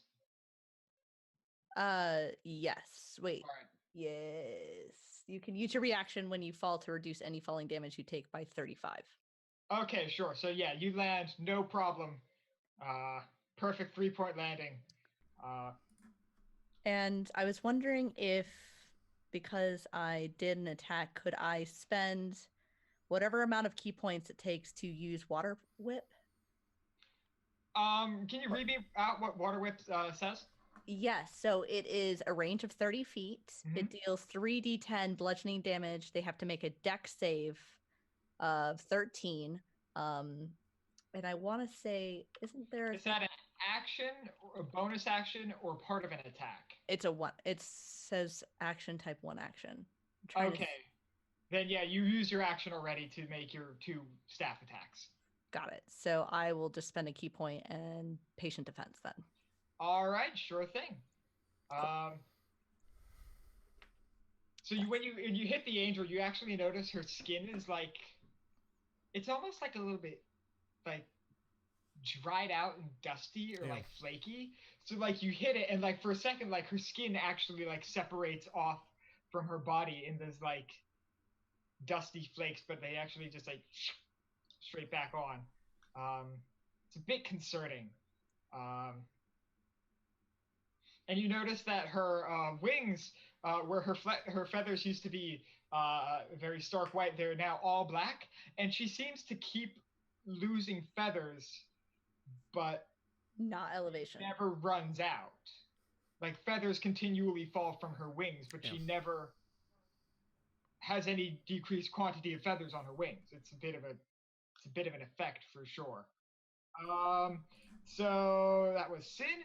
So now, before we get to Zan, you all notice for the corpses of a couple of nearby Rakdos. Ain't nobody got time for that. These bodies are like ruined. They're clearly not fit to be used for a skeleton or a zombie or anything similar. But you notice that the arms start shaking, and then eventually the hands just kind of split themselves off and advance towards you. There are 4 crawling claws on the car. They have not gotten within melee range of anyone, but they're like climbing onto the car. How far away from the car am I by this point? You're about 45 feet away from the car. Okay, got it. You're about 30 feet from the car. I'm sorry, 30 feet from the car. Okay, so probably like what, 20, 25 feet out, 20 feet up. You're on the ground now, aren't you? I am. Very coolly 3-point landed. All right, so Zan, it is now your turn. You've got 4 crawling claws behind you. Yeah, well, not more than 10 feet. Gonna leave them behind. Got one Death Pact Angel ahead of you. Yeah, let's go deal with the angel. The claws I'm gonna go ahead and ignore for now. So Zan kicks open the door, And don't forget that I did point out the cloaked figure. Yes. Takes a look over there, grabs the obligation, which I don't suppose is reacting to the presence of traitors, is it? Not quite. It's okay. So she kicks open the door, shudders a little bit at the claws on the car, runs forward just enough so that she's within 30 feet of the angel, points obligation at the angel, and curses All right. the Death Pact angel with her... where is it? With her Hexblade Curse, All right. which is a bonus action. She will then do what she hates doing, which is make a ranged attack. So she will use her action to then flip obligation around and from the pommel stone send out 2 eldritch blasts at the angel. Man, she I'm hates impressed things. we've made it.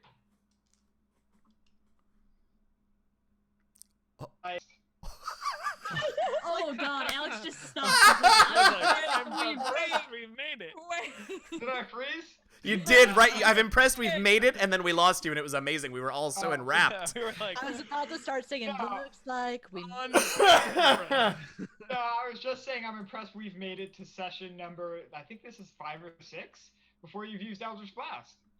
It's true. Yeah, she's not real happy about it, but anyway, she's gonna use it now. So 2 bolts of blackish blue energy go flying at the angel. The first one is an 18 to hit. That does it. Okay, and the second one is a 19, which because she's cursed is a critical hit for me. All right. Ooh. Damage against equal to my proficiency bonus. So, great. So plus 3 to each of these. So that is 14, 24, 30 total points of force damage. 30 total points of force damage. And the Hexblade's curse does force damage as well? It does, it's additional damage of the type that the attack normally is. It's not like Hex, the Okay, spell that sure. does necrotic. Yeah. Yeah. I just wanted to... Yeah, totally. All right, a yeah. totally So reasonable that question. actually does seem to be reasonably effective. You observe the same sort of phenomena where the blast hit her, and there are like bits of her body that are, like, sort of like coming off on these impacts, but then they're just like sort of zipping right back. Just horrible. I'm not a they- fan. They're not sloughing off yet. And Asimov, it is now your turn. Quick question. Does this angel still have blood? Oh no. I'll say you can make a nature check Jesus Christ. in order to find out. That's a natural 20. Okay. Because of course so- it is. Yeah. So you're the Orzhov. You know about undead. You would know that there's still blood in the body. It hasn't gone anywhere, but it is not useful in any way. Okay. So the angel does not need blood to live, but there is blood in its body. Okay. Hey, Alex, do me a favor.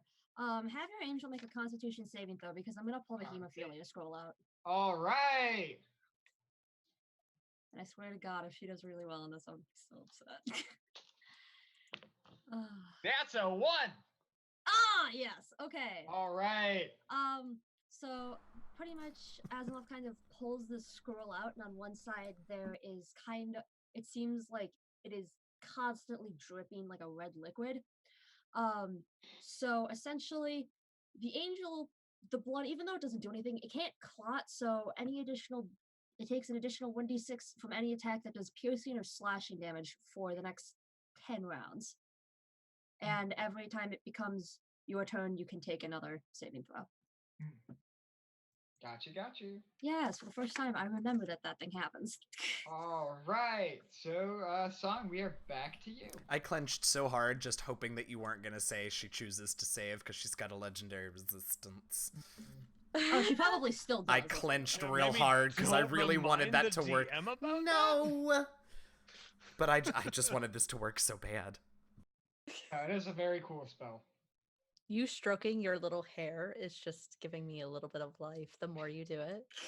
It's adding years. You're gaining on. temporary hit points here.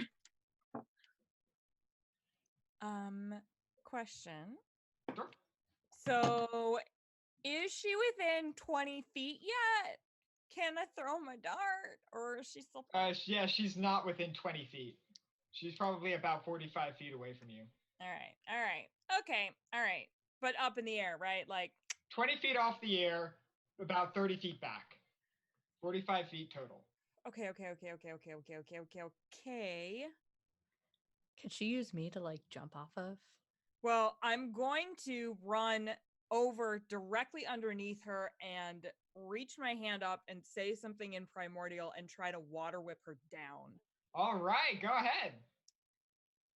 That's a dex saving throw for you, DC 13. Our DC for that water whip is so high, though. That's a 2. Okay. All right. Everybody hold, please, while I do this. All right. So what does Water Whip do again? So Water Whip, on a failure, the creature takes 3d10 bludgeoning damage plus an extra 1d10 bludgeoning damage for each additional key point that I spend. I'm not spending any additional key Okay, points. so just 3d10. And I can either knock it prone or pull it up to 25 feet closer to me. Okay, so yeah, you can pull her straight down. Oh, all right. So this is, sorry, I'm gay, I can't do math. I take that back, honey. I know that you're a math tutor. I'm sorry. I love you. I'm the math teacher. Literally throw your wig. 5, 6, 27 bludgeoning damage. Ooh, shit, that's some good rolls. You were 3 away from max damage. Sexy beast. Stop 27 bludgeoning damage, and I'm gonna wrap it around her legs and pull her down. All right. Can we high five as a free action? Yes, you can. And it makes like such a sweet sound, like right when you hit that sweet part. It's a real satisfying high five. Yeah. There's some like sizzling of the steam that Yeah, rises. right. That's between- right. That's right. That's our special move. We That's our talked about this. You guys are literally Shark Boy and Lava Girl, and I love it. Except we're related and way cooter. All right, so that was your action and your movement. Do you have a bonus action you would like to use?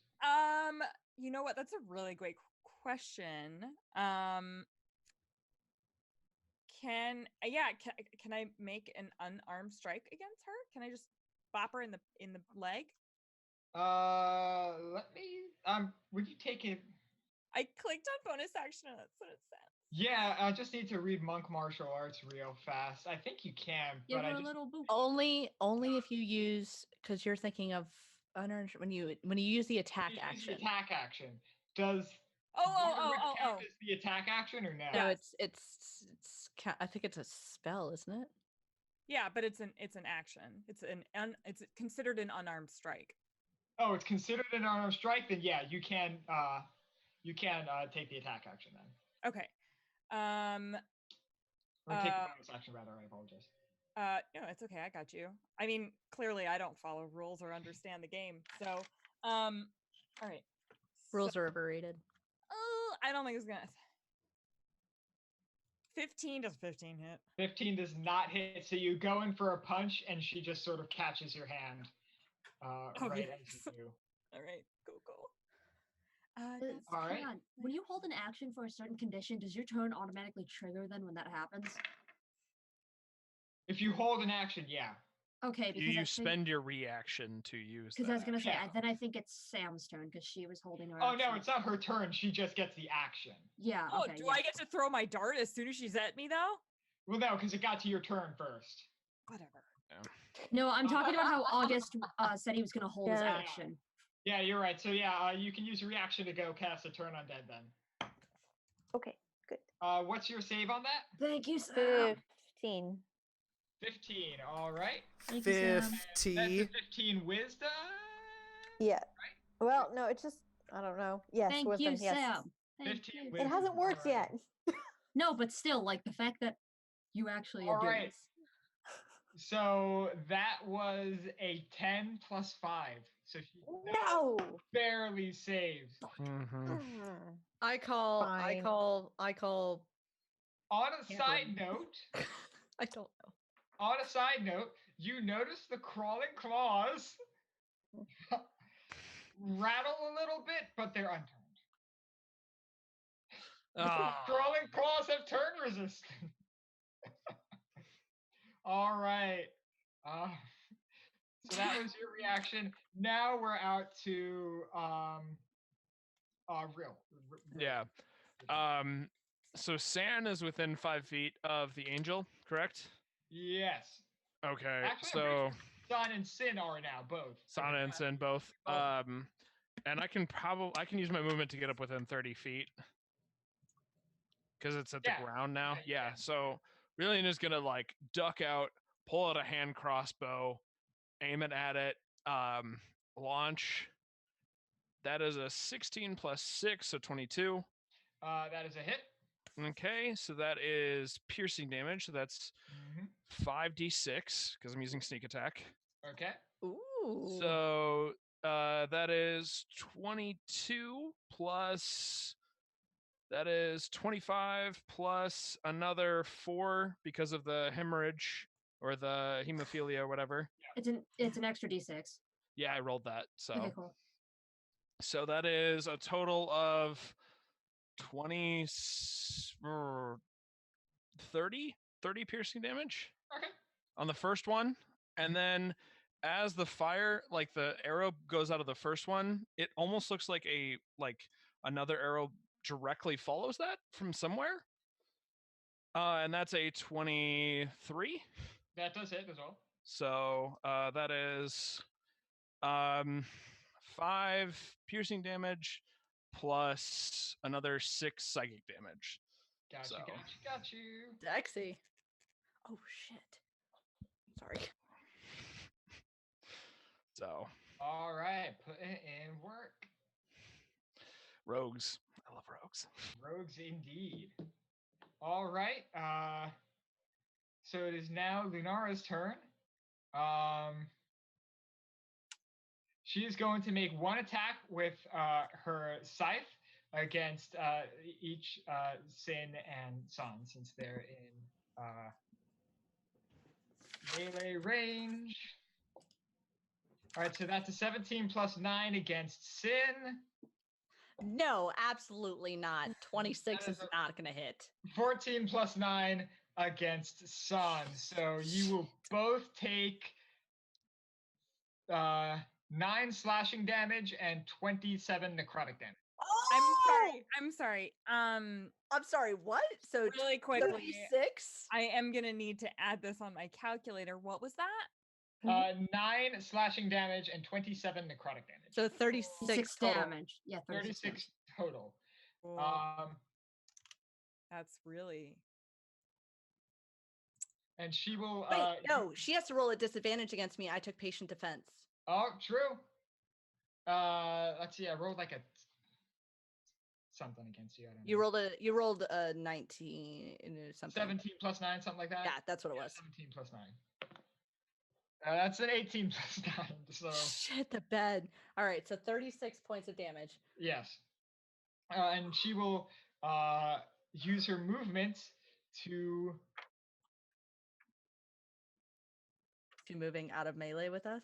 Yeah, she's gonna fly basically 45 feet straight up. Do we both get attacks of opportunity then? You do not, because she has the flyby feature. Fuck me. I saw that come in. Holy God, that was not good. Not good, guys. All right, August, it is your turn. It's about 50 feet. Okay. 50 feet. Yeah, because she's out of ways. I'm just gonna say 50 feet total. Okay, that's fine. I'm gonna cast Hold Person. All right, sure.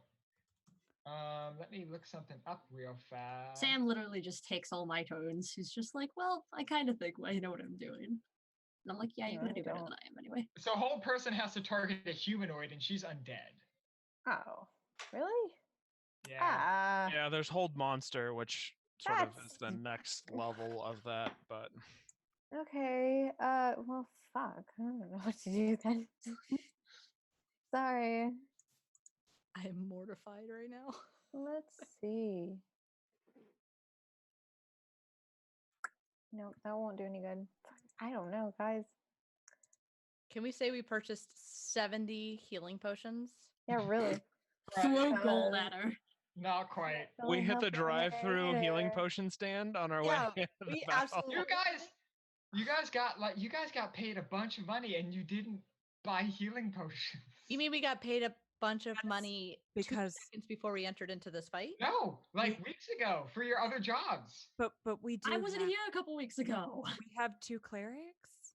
We have None of 2. which That's have... fair. I do have pretty good healing. We That do is very have fair. 2 clerics. I just want to. Wait, did Asimov actually pack healing today? Oh yeah, he apparently comes equipped with several healing potions. Not healing potions, healing spells, which I was not aware of. Oh. That he gets like at a certain level.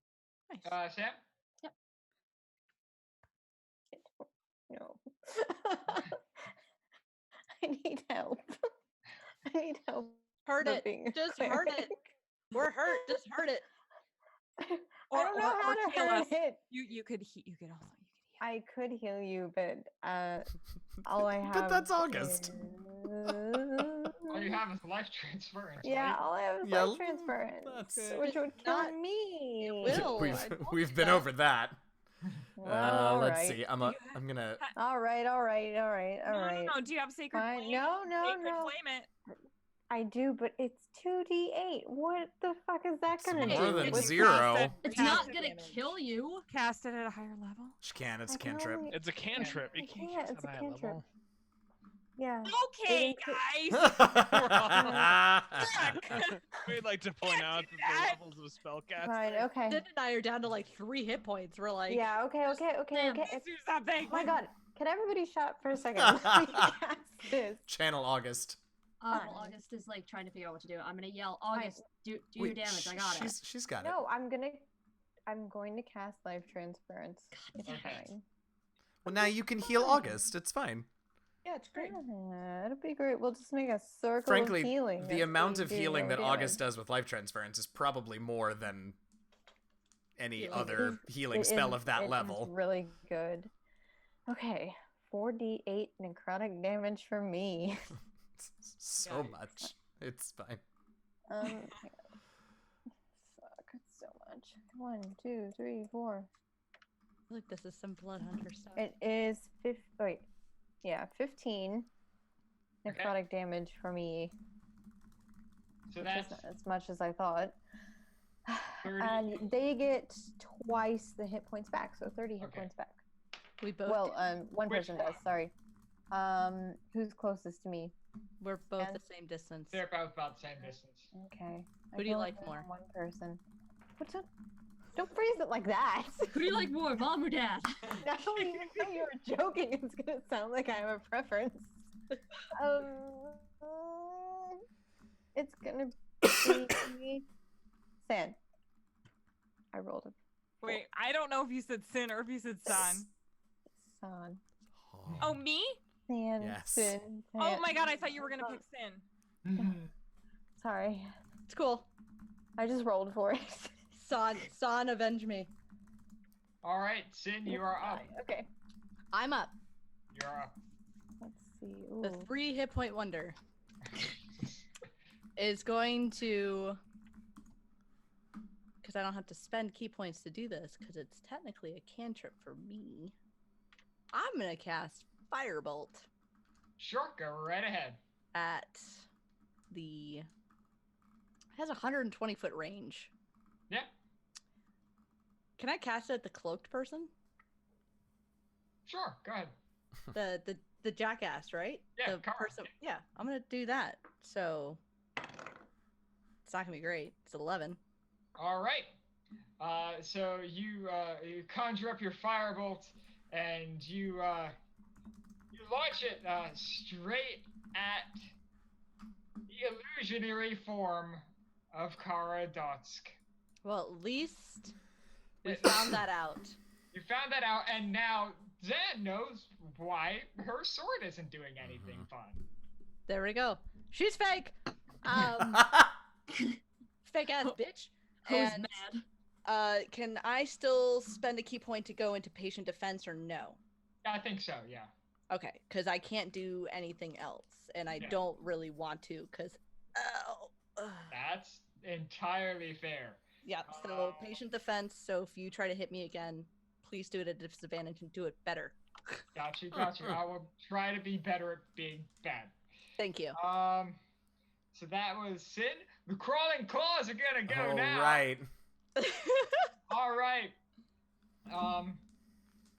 So let's see. Yeah, August let's see. and Asimov are still Oh shit. in the car. So Yes. you will each take, there are 4 claws, you will each take 1 strike from them apiece. They're going to basically crawl onto you, because they're tiny creatures and they can occupy your same space, and dig their claws into you. Cool. Fun. That's a 9. No. And a 16 against August. Does I know 9 does it. Does 16 hit?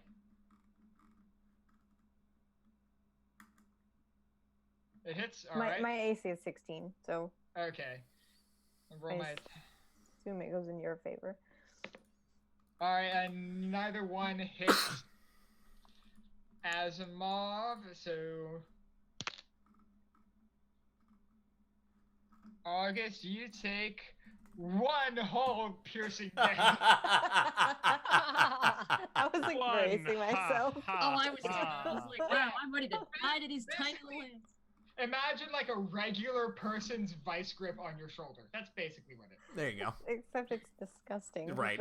It is quite gross. It's pretty gross. Because it is a fresh disembodied hand. Yeah. I wish I could just like flick it off. You probably could. All right, those are the crawling claws. Terrible. Zan, you're How high in the air did the angel fly? 45 feet. Damn it! All right. Oh, You could stand on my shoulders. She's just not Start really. up the car. You're Acro- in a car that can fly. Yeah, I don't think anybody wants me flying this. It's gonna end badly. You roll intelligence checks for that.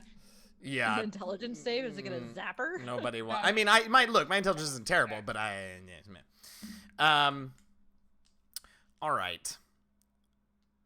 We're gonna. I just really want to do this because it would be cool. So we're gonna try it. So is there something like I watched Sint? Now I know Zan isn't a monk, but I don't need to leap 45 feet in the air. I just need to somehow leap 15 feet in the air. I will say if you expend all your movement and make a successful acrobatics check. Absolutely. Okay. All right, go right ahead. Acrobatics. There's enough like shit in the street. Okay, it's a On a regular day. It's a 17. That'll succeed. Okay, Sure. so Zan takes off running, holds out Obligation like she's gonna use another Eldritch Blast, and then this great big grin comes over her face, and she leaps, and at the very apex of her jump, the pommel stone flashes, and she teleports on top of the angel. Because I took Relentless Hex, and I can teleport 30 feet to anyone that I've hexed or cursed. Love you for that. It's amazing. Rad! Oh, I love teleport attacks. And so now I'm there, and I want to slash at her. It's so Sure, go right ahead. All right. Come on, Obligation, don't fail me now. That's a non-natural 20. That'll do it. And exactly the same. All right. Well, solid, if not unique. All right. So, and these are plus. Okay, 10 plus 10 is 20, plus 6 is 26. Oh, and then 2d6, because those are both slashing damage. So 26 plus 7 is 33 points of slashing damage. 33 points of slashing damage. All right. And, well, you tell me. I would love to hang on to her, but...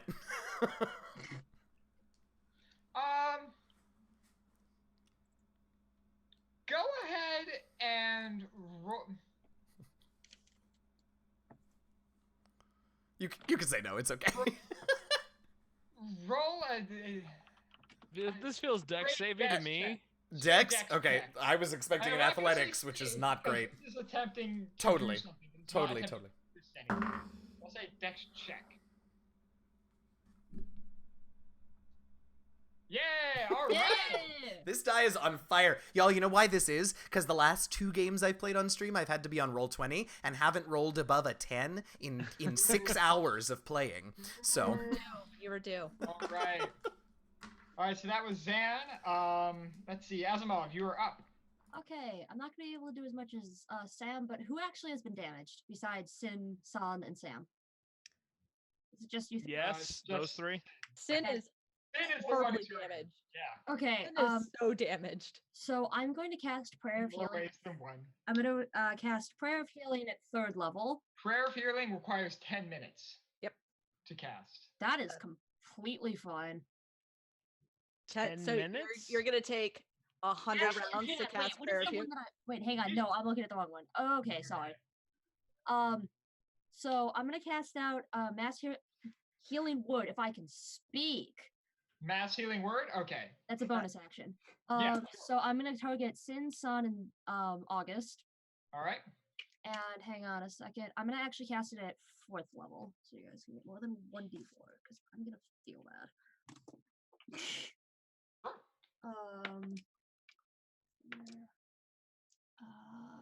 That is 9 points of healing for you guys. Fair enough. Has Zan jumping on this angel brought her down any further in the air? No. Okay. No, she's still about 45 feet up. Okay. And then with my normal action, I'm going to pull out my crossbow and aim it straight at her. Sure, go ahead. Make your attack roll. Okay. 21. Alright, that's a hit. Oh, thank God. Okay, so That is a non-magical crossbow, correct? Just a regular crossbow? it's a normal crossbow, yes. Got you, okay. Okay, so this is gonna get D8, 10. That's 12 points of damage. 12 points of damage. Alright. Yeah, with the D6. Because I get Yeah. Yeet. Yeet. Alright. Okay, yeah, sorry, you not healing you. launch the crossbow bolt. It sticks squarely into her thigh. And the bolt is there. It Mhm. clearly pierced her thigh, but I'm sorry I can't be as cool as everyone else, Alex.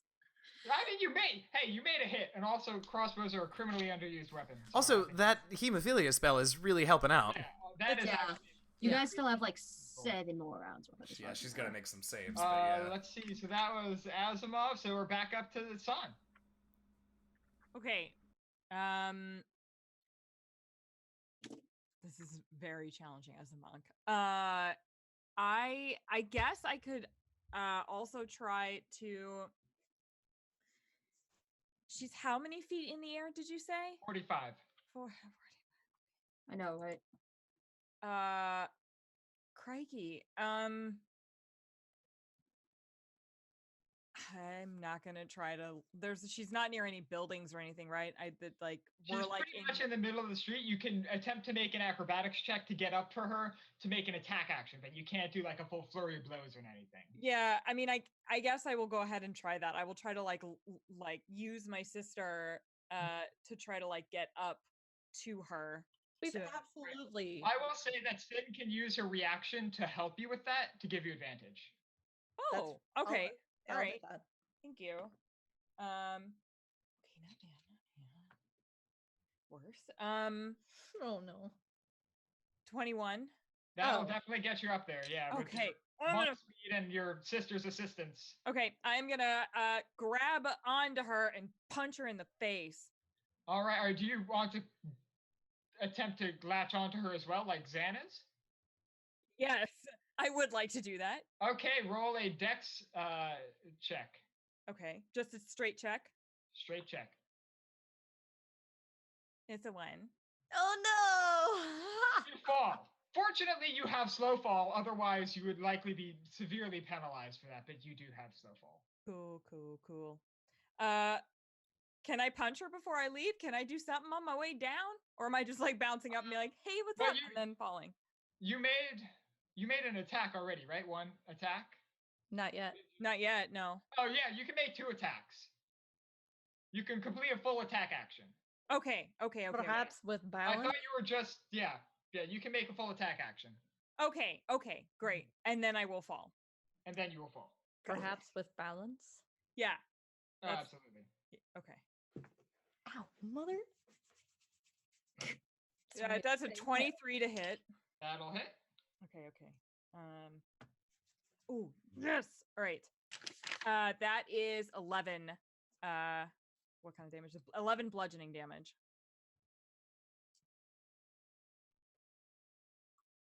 I'm sorry, I froze. What for 11 damage? Yes, 11 bludgeoning. 11 damage. All right. Your second attack? I think you said I could only make one attack while I'm up there since I. You can complete a full attack action. You just can't use your bonus action martial Oh, arts okay. or your flurry of blows, but you can All right. do 2 attacks. Okay, perfect, beautiful. I'm gonna maybe not do this. 17 hit? 17 does not hit. Alex. All right, so you give her a good solid jab. It doesn't seem to do much. You catch the armor, and you slowly, peacefully descend into the nightmarish hellscape from which you only very recently ascended from. All right, that'll be Aurelian? Yes. Xenophia is within 5 feet, correct? Yes. Yes? Okay. Yeah, she is. so They're occupying the same space. I can get within like attack range. I'll just probably be attacking at disadvantage because Rillian is not an acrobatic guy. Yeah. He doesn't do the whole like bouncy thing. So Sure. I'm just gonna attack at disadvantage. Mhm. That is a 20 to hit. That'll hit. Okay, so that's 6, 12, 3, 6, 18, 4, 22, plus 3, 25, plus another d6. 6, 31 piercing damage for the Okay. first attack. And then second attack is a 17 and a 19 on the die. So yeah, that's that'll hit. yeah, and that is 5 piercing and 4 psychic damage. All right. So she is at this point looking pretty rough. Not quite on death's door, but you're definitely putting in some work here. It is now her turn, and I feel awful for doing this, but she's going to fly straight up.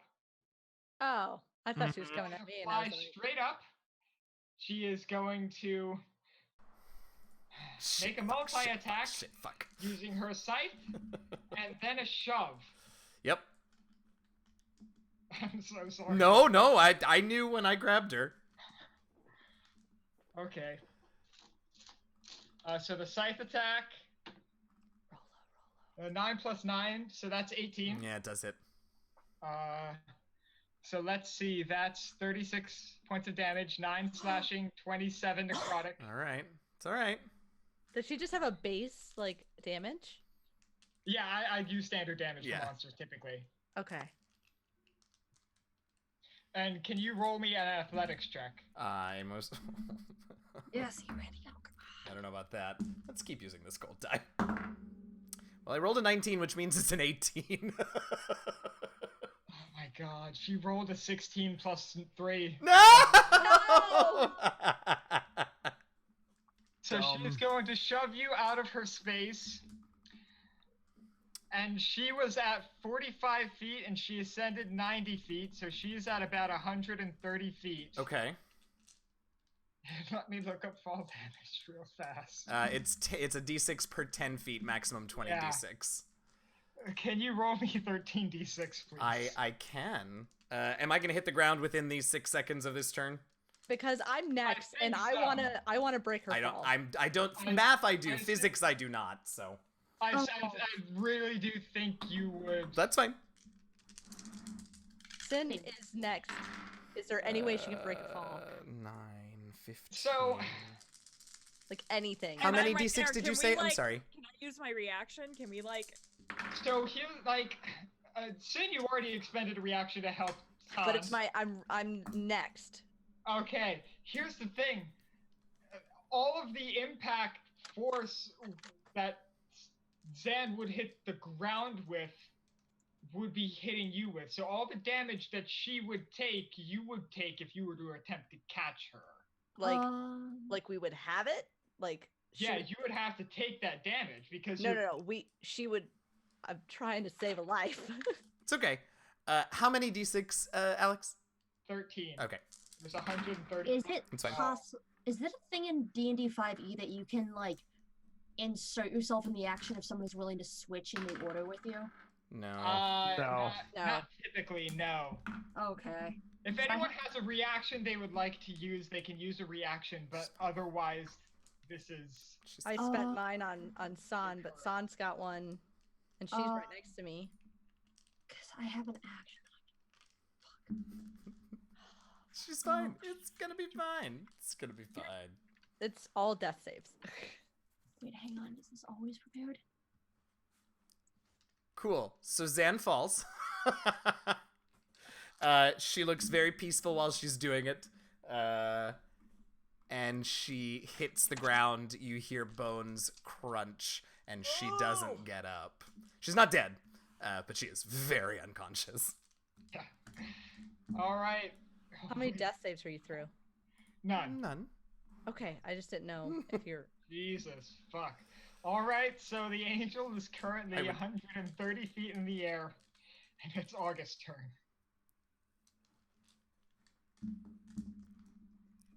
Sorry, I'm very quickly looking through all my spells for something that will help Zen. At this point, she's just unconscious, so any sort of normal Yeah. healing will take Okay, care good. of it. Well, I'll just pull out my old standard, the only Oh, spell boy. that I cast. Oh, I think I still have that gun on my shoulder too. At least got 9 of the 15 you spent back. Yeah. She So- also, nope, never mind. 1, 2, 3, 4. Okay, so 13, so 26. She gets 26 hit points. That is not nothing. Are Oh. you okay? I'm okay Okay. right now. Okay. Yeah, this is what I'm here for. This is what Okay. I'm here for. Sand doesn't love it, but okay. Good. Sorry. Oh, But sweet. I guess he has to like run over and And I imagine it's horrible to watch. Like, there are some pulverized bones that, like... yeah, it's probably disgusting. But Yeah. he's very like there's no real reaction. Yeah, oh, totally. So I suppose he probably looks slightly relieved when she finally opens her Yeah. eyes a little bit. I'm slightly relieved. Holy fuck. It wasn't super close, but, like, we were approaching a few more D6s and she would have died. Yeah. No, it's funny. I posted on Twitter that one of my notes included the phrase seismic toss. I saw that, I did yes. see They- that, they include which that. after I grabbed her, I was like, oh, I bet that's what he was talking about. I was gonna have her grapple somebody to do that, but I'm like, I guess this is the move. I took care of it for you, no worries. All right. So that's August. It is Sin's turn. Okay. Can you describe the scene to me? So you said is there a building I could traverse? Can I use Not to get 135 feet up into the air. how far up could I get? Maybe like 50 feet. If you were to pull an acrobatics check to get you like up to the top of this building. But I could get within 120. I have firebolt. Yeah, you could very easily get within 120. You wouldn't need to Then make a check for that, yeah. let's do that. All right. Throw your firebolt. Wait, you said acrobatics check first, right? No, you're fine. For 15 feet, it's fine. Okay. Yeah, 'cause you only need the 15 feet. Okay, well then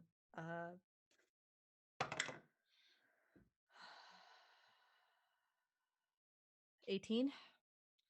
That just hits. Okay. Sorry, I'm like super stressed. Oh, I am too. I understand. 14 points of fire damage. All right, 14 points of fire damage. At this point, she actually does seem to it just ignite a little bit. She stays on fire. It doesn't And- seem to be like bothering her that much. She's not reacting or writhing in pain, but she is burning. Then I will insult her and try and get as much of her attention as I possibly can. Okay.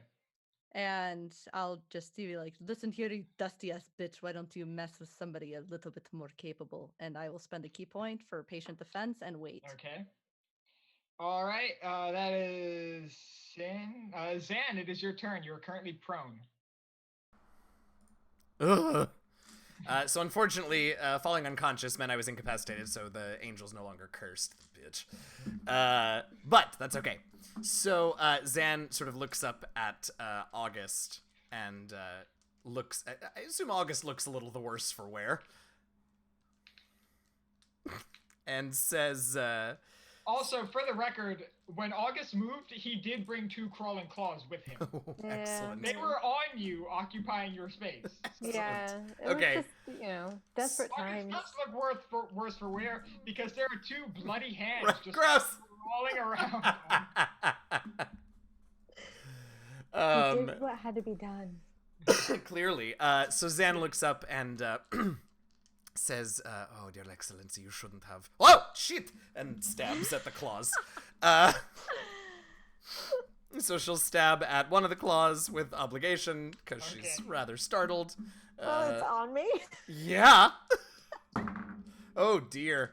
Well, hopefully the claw's AC is not great. That's an 11. All right. I don't actually have crawling claws up, so let me pull it up real fast. That's okay.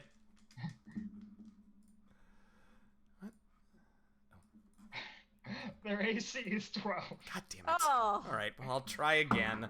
You All right. ineffectually swat at a crawling. It's a 25. Fuck you, claw. That does it.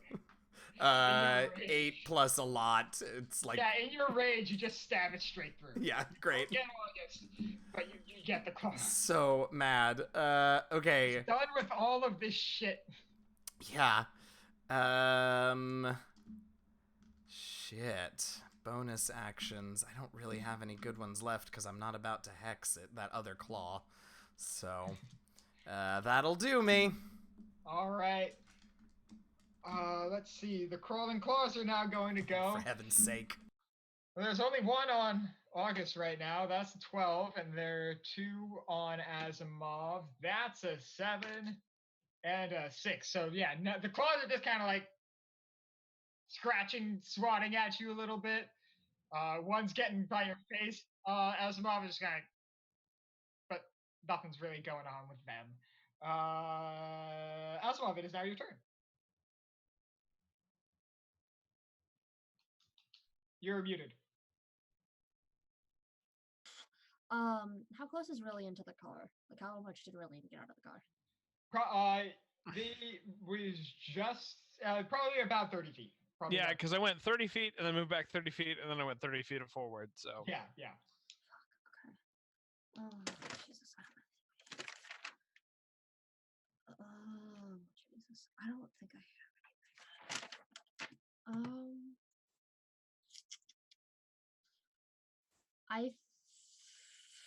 Jesus Christ. Because I don't really have anything else I can do this turn. I'm gonna cast Shield of Faith, upon let's see.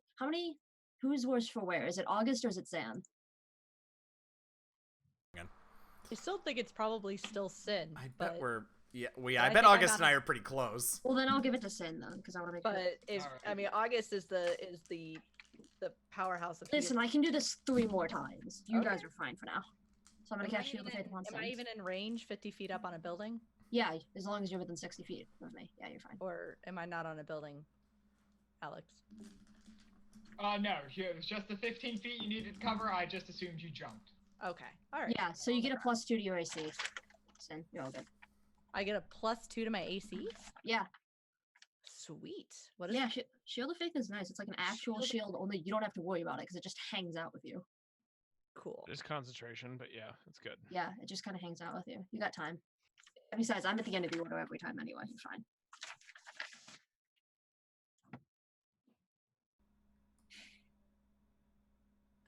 Okay. God damn, someone lasso that fucking angel down.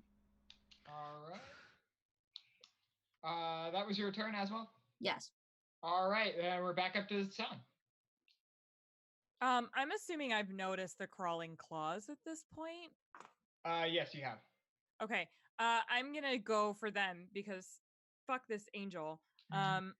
So I'm gonna go and like try to stomp on. Are they Sure, crawling go on? ahead. Are there any that are on the floor?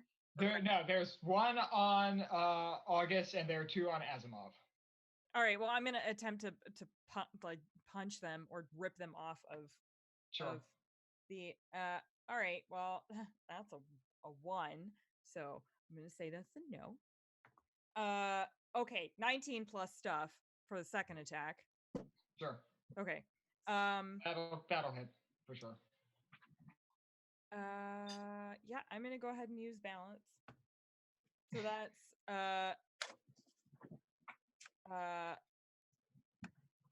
that's a 9 bludgeoning damage. They have 2 hit points. Awesome. Perfect. You successfully crushed the crawling claw. Great. As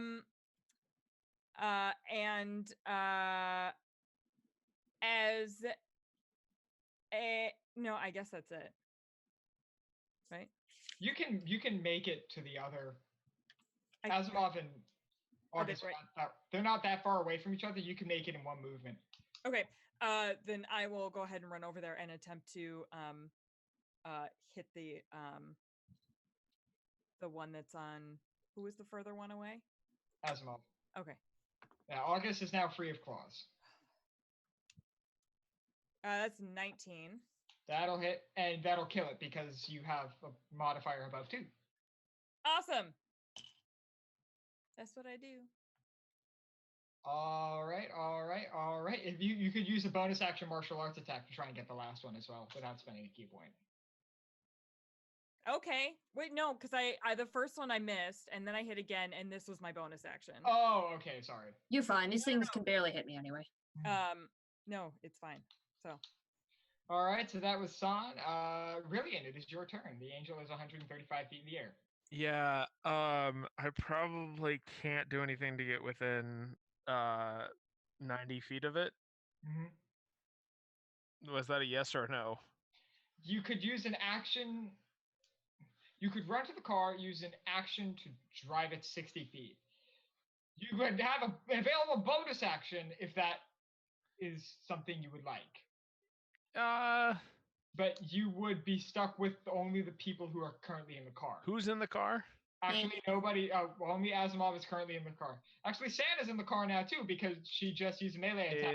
August is not in the car. August is moved. August is not in the car. August is within 5 feet of Santa. Keep in mind, Santa and I kick butt though.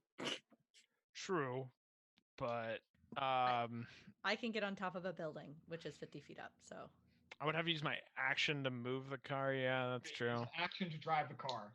Could I use? No, that doesn't really make any sense. I'm a rogue, y'all. I'm only good for so far distances. See what other things I have / proficient with. Yeah.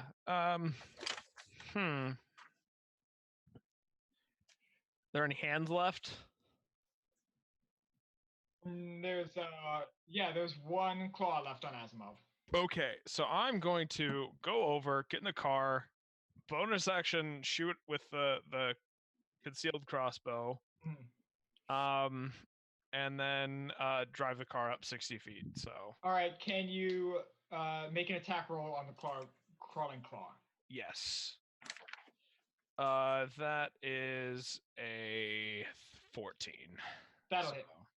You have also fired the crossbow at this point 3 times. Yeah, so I need to use an action to reload it. Yeah. So yeah, you will need to use an action. But that is, that is like 15 damage on the crawling. Yeah, like I said, it's got 2 hit points.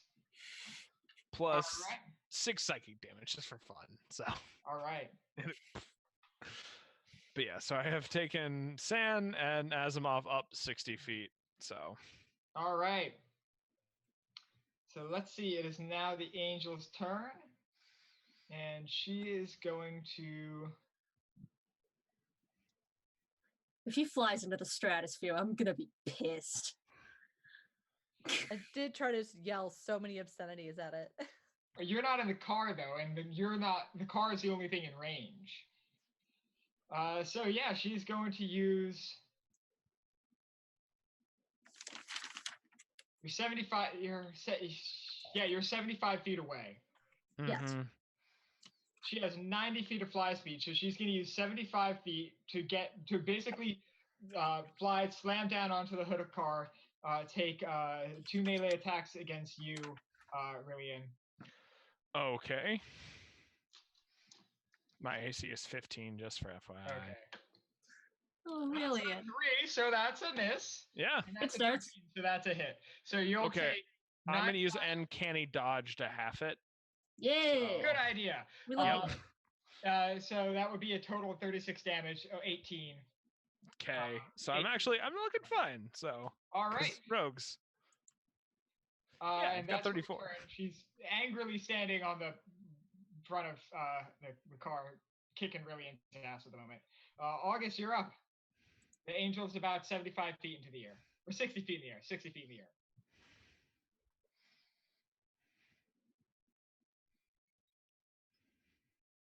$60 you Mhm. said? Yes. Okay. Sorry, I don't like D&D Beyond. I know that's like blasphemous to say, but You don't like I'm not- what? I don't like D&D Beyond. I'm not used to it. Oh no, it's So hard to get used to. Yeah. I don't ever know what I'm doing. Mhm.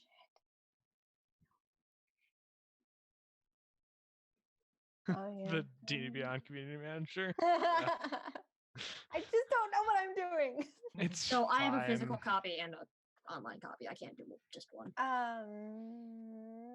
What are you trying to do, Sam? No, fuck, I don't know. She's just trying to see what Okay. she's got because she's We can not used to help playing a spellcaster. No, and I'm not used to playing a caster. I'm not used to D&D Beyond. I have all kinds of things stacked against me right now. Yeah. There. Just Okay. hang on. That's it. I'm gonna try and command her. All right, go ahead. I'm gonna try. You have to make a wisdom save. All right, what's your command? I want her to grovel, which means she will fall prone. Okay. Nice. Yeah. From 60. Roll a 14 plus 10. Oh, Oh, God damn shut it. the hell up. Plus 10? Fine. God damn it. Fine. My turn is over. All right, Oh, that would have been so good. Sin, you're up. I can't get into melee with her. No, you Wait, can't. I can because I can use a key point to step of the wind. There's But Well- like, can I get up on a roof? Can I? Because the roof is 50 feet up. You said. yeah, actually you could. Yeah. Let's You'll do need to make an acrobatics check to get from the roof onto the car. Okay, well that's a natural 18, so that's a 22 for acrobatics. And I I can't want to make just, my- I want to mess up her world. Oh, trust me, I'm waiting for my turn. I've been ready to mess her up, and she's finally within distance. So you said I could get into melee with her, but I would Yeah. have to spend a key point, right, to step of the You wind. need to spend a key point and an acrobatics check. Right. Okay. So the key point is spent. All right. Acrobatics check is achieved, so I get 2 balance attacks. Can you read me the acrobatics check? I'm sorry, I had a. It was 22. That'll do it. Yeah. Yeah, it was a yeah. natural 18. Yeah. So you scale this building and turn around, sprint, do like a 10-foot leap onto the hood of this car, which is now the car is like tilting severely because I'm not that heavy. Damn. Well, no, because like there's the angel in there who's Oh, beating up okay. Rillian. Rillian's in the front seat getting his ass whooped, and now you're standing on the front seat. Hey, It's like I still have over half my HP. I'm not Listen, getting my he ass still has whooped. I part got of an ass to have dignity. all right. So yeah, you're on the hood of the car. Okay, so I'm gonna strike with balance. Mhm. That's a 21 to hit. All right, that'll hit. For 7 points of damage. All right. Kind of do a spin and hit again, and I probably won't hit. That's a 12. That will not hit. Correct. And I already spent a key point, so I can't spend another one. Correct? No, and spending that key point also includes spending your bonus action. So Right. So I'm just yes. here. Yes. Welcome to the And- club. I am here, no patient defense, about to die, but at least I got one hit in. You still have my shield you of got faith. a good whack. All right. So let's see. Zan, you're up. About 60 feet away. Oh, she wants to teleport 60 feet. Yeah. That's a range. Is that within range? It's within range of Hex. No, don't be a fool, Zan. All right, so she's pissed about just basically everything.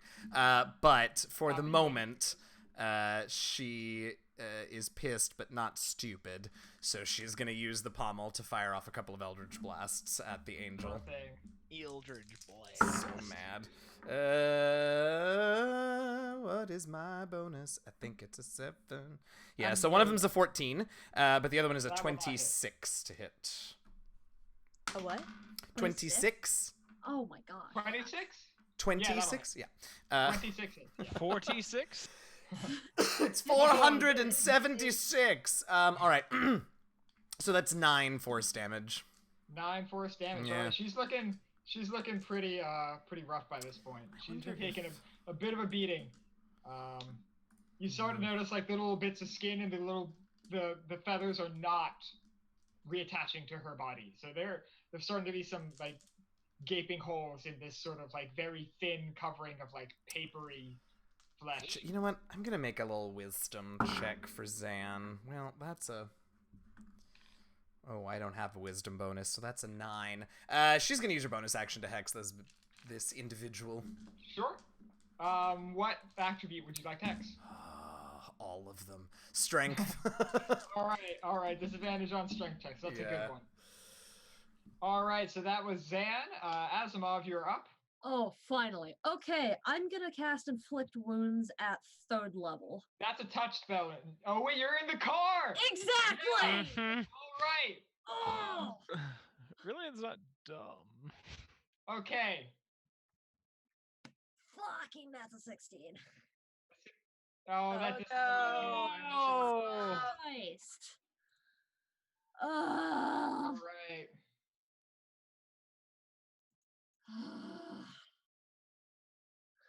I'm gonna let Son and Real go because we are running out of time. But you could theoretically, between the two of you, get the kill. So I will let you go, and Okay. in the interest of time, if we do not succeed, we will pick up on this fight on the Angel's turn next week. So, Son, it is your go. You're in the car with the Angel. with your sister standing right in front of it. Yeah, sure. No pressure. No pressure. So, okay. In the car, Angel is there, correct? Yes. Okay, I'm going to... Okay, hold, please. Just a second. I am going to hit her with balance, or attempt to hit Okay. her with balance. Okay. And I would like... Oh, this is not smart. Gonna do it anyway. I would like to spend a key point to make it a stunning strike. Okay. But hit first, Yes. and then you can spend the key point. Yeah. Yeah. I'm just talking out loud here. I have to process out loud. I was just Yeah, making I sure you will weren't thinking you needed to understand. gamble. Okay. Hold on. That is it's 16 plus. That's 20. What's 23? I think. 23. That hits. So roll damage. I've been waiting for this moment all night. Finally happened. So, Roll after a trying couple of months with your sisterly bond after trying a couple of months where your sisterly bond has been tested, you have remained good with each other. Fine. I'm running out of words here, but your quarterstaff has adopted a new property. It is now called Symmetry. It keeps all of the same properties as it had, but now whenever one sibling makes an attack on a creature, the other sibling can use an attack to use the staff, can use a reaction to make an attack with the staff of the same creature within 5 feet. So if Oh! you're hitting the same thing, you can use a reaction to get another hit in. That's cool. Wait, okay, So- hold on. Wait, hold on. What? We will discuss the intricacies So- of that a little bit later. Let's finish the round. It's a reaction. Finish this to session. make a strike with the staff. Cool. Sit. Go ahead and do that. Okay. Okay. Sit. Wait a Go minute. ahead and roll an attack with the staff. Use Me? reaction too. If Yes, you yes. Okay, well, that's 24. That's a hit. So, Son, what's your damage? It was 9 bludgeoning damage. Okay. And 9 your from me as well. stunned strike. What's your save on that? 13. That's a 20, so she is not stunned. Whatever. And that was it's a fine. 9 from me as well. 9 for you. All right. That 9 to hit, or oh no, 9 damage. I'm sorry. Yeah, because it was a 24 to hit because she and I both rolled 16s because twins. All right. She is within 1/8 if you had to make an estimate in eighths of how much vitality she has left. Okay. Roughly give her 1/8. So, but you I got can, another hit. You got but another I can make my other hit, right? Yeah, you have one other attack and your bonus action. Okay. This is 18 plus 8, so I'm assuming that hits. Hit? Yes. Roll good, Uh, roll good. I did roll good. 11 bludgeoning damage. 11 bludgeoning damage. All right. Your And bonus action. and then my bonus action is can I You could flurry of blows. Yeah, Or you okay. could just do it. Yeah, okay. both. I believe in you. You can do it. I'm sorry, I'm panicking. I'm gonna do I'm gonna do flurry of blows. All right. Which is, well, I rolled a 1, so I don't. All right. Not good. So that. But you get 2 attacks with flurry of blows. Oh, Yeah. I know how to monk. It's fine. That's a 6, so that's also Okay, fine. so that's not gonna hit. All right, Rillian. She got really Hey. excited. That is an 18 plus 6, so 24. All right. A lot of piercing damage. That's 5 plus 6. That's 11 plus another 10. So that's 21 plus the piercing because of the whole hemophilia thing. Yep. That's another 4 piercing plus my damage modifier, which is 3. So that is Yeah, you've got the kill here. That's Yeah. 28. Yeah. So how does Rillian secure this kill? Rillian just is reloading at the crossbow, like the actual hand one, and is just like putting it to the temple of this angel. As Sin and San are like beating the shit out of it, like hitting it with this staff. I just Rillian just puts the to the temple and just like pulls the trigger, and then the angel just like falls off the side of the ship. All right. Cop car thing. So, ship cop car thing. Yeah. Okay, so as you succeed in the kill and the undead form of Lunara, the Orzhov angel, falls, you notice that all of her flaky, ashy, weird skin just kind of like disintegrates and is sort of spread on the wind. That's a little unsettling. No.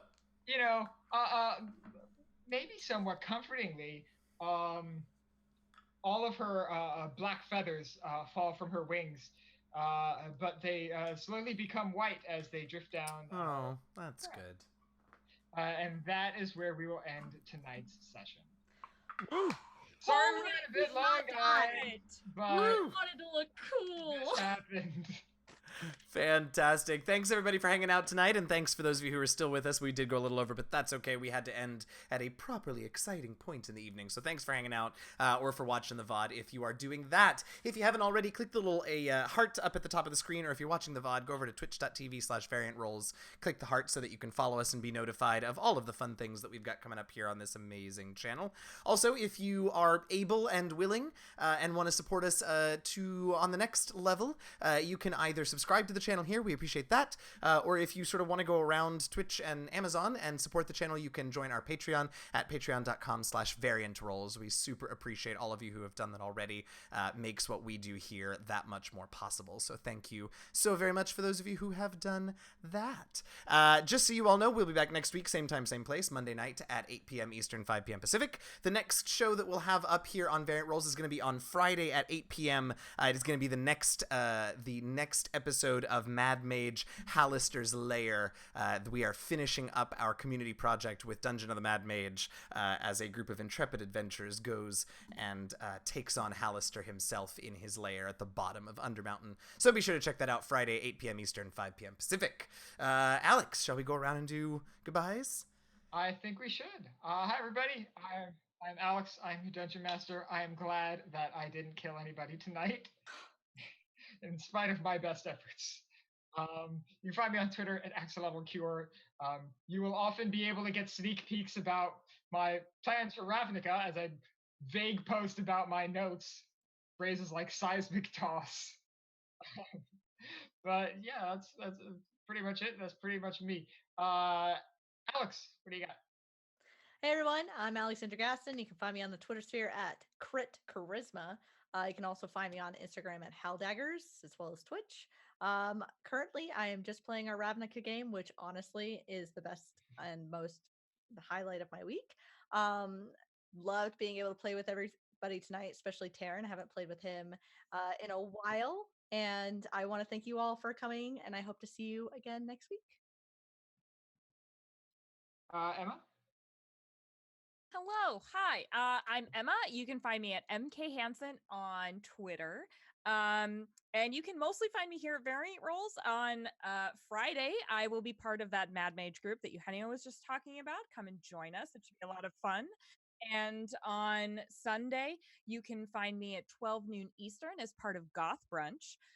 And on Tuesdays, you can find me over on Dice Priority at 10:30 p.m. Eastern. And also, I'll be at Gen Con. So find me there. And that's that. Ink, how about you?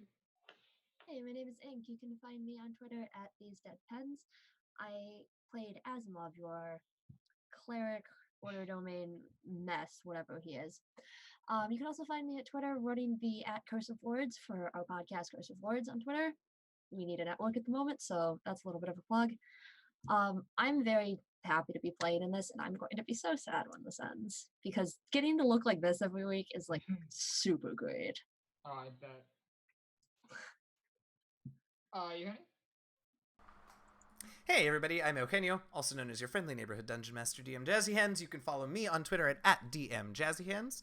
I play Zan. I am the Dungeon Master for the actual play podcast The Last Refuge. We just had our 2-year anniversary here on this channel, and it was awesome. And we were so grateful to be part of the VR family this year. You can check us out on Twitter at DND Last Refuge. We're a little quiet on the social medias this summer because we're all pretty busy. We're putting out some episodes of pre-recorded stuff for the next month and a half or so, but we'll be back at it by the end of August, full force. So come check us out.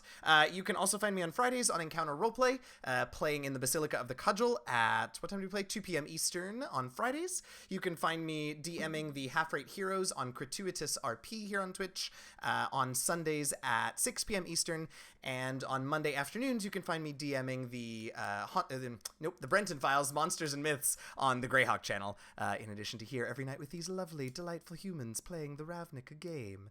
Yeah, this was super fun, and it's never happening again because I'm going to die of heat stroke. Thanks for being here, everybody. I appreciate it. Sam? Sorry. I am Sam. I'm 60 for the Victor on Twitter. I can't think of anything to announce. Uncaged has been out for a while. Nominated for an Emmy. So good. So is Volume 2. Really nervous about it. Gonna be at Gen Con. Probably run with the VR people a lot. That's all I got. Yeah, I should mention that why don't we, because a bunch of us are going to be at Gen Con, so if you're going to be there, raise your hand so that these lovely people can let us know. All of us put Ink. Oh, you will be there in spirit, Ink. No. Shoot us messages on Twitter. Some of us have events that we're doing. I'm going to be playing with the Dungeon Rats on Friday night, and Sam, you're doing a thing on, I don't remember now. I have a Uncaged panel on Friday. It's on Friday. Great. It's free, but there are only like 20 tickets left. So be sure and do that. I'm going to be playing with... Very front row. Aww. I'm going to be playing with the Dungeon Rats on Friday night, if you want to come see our live show. That's going to be super fun. But shoot us messages on Twitter, because a bunch of us from the VR family are going to be there this year. Sorry, didn't mean to derail that, but since we're all saying that anyway, I thought I'd go ahead and just say it. And last but not least, our wonderful, spectacular, wonderful guest, Taryn. Hey, yep. Tarzan Nosy on the Twitters, new or old Yui. because everyone's been up in arms about it. But yeah, nothing to plug right now because all of my stuff is just random. But yeah, so Gen Con, that's all I have to plug. Hang out with me at Gen Con.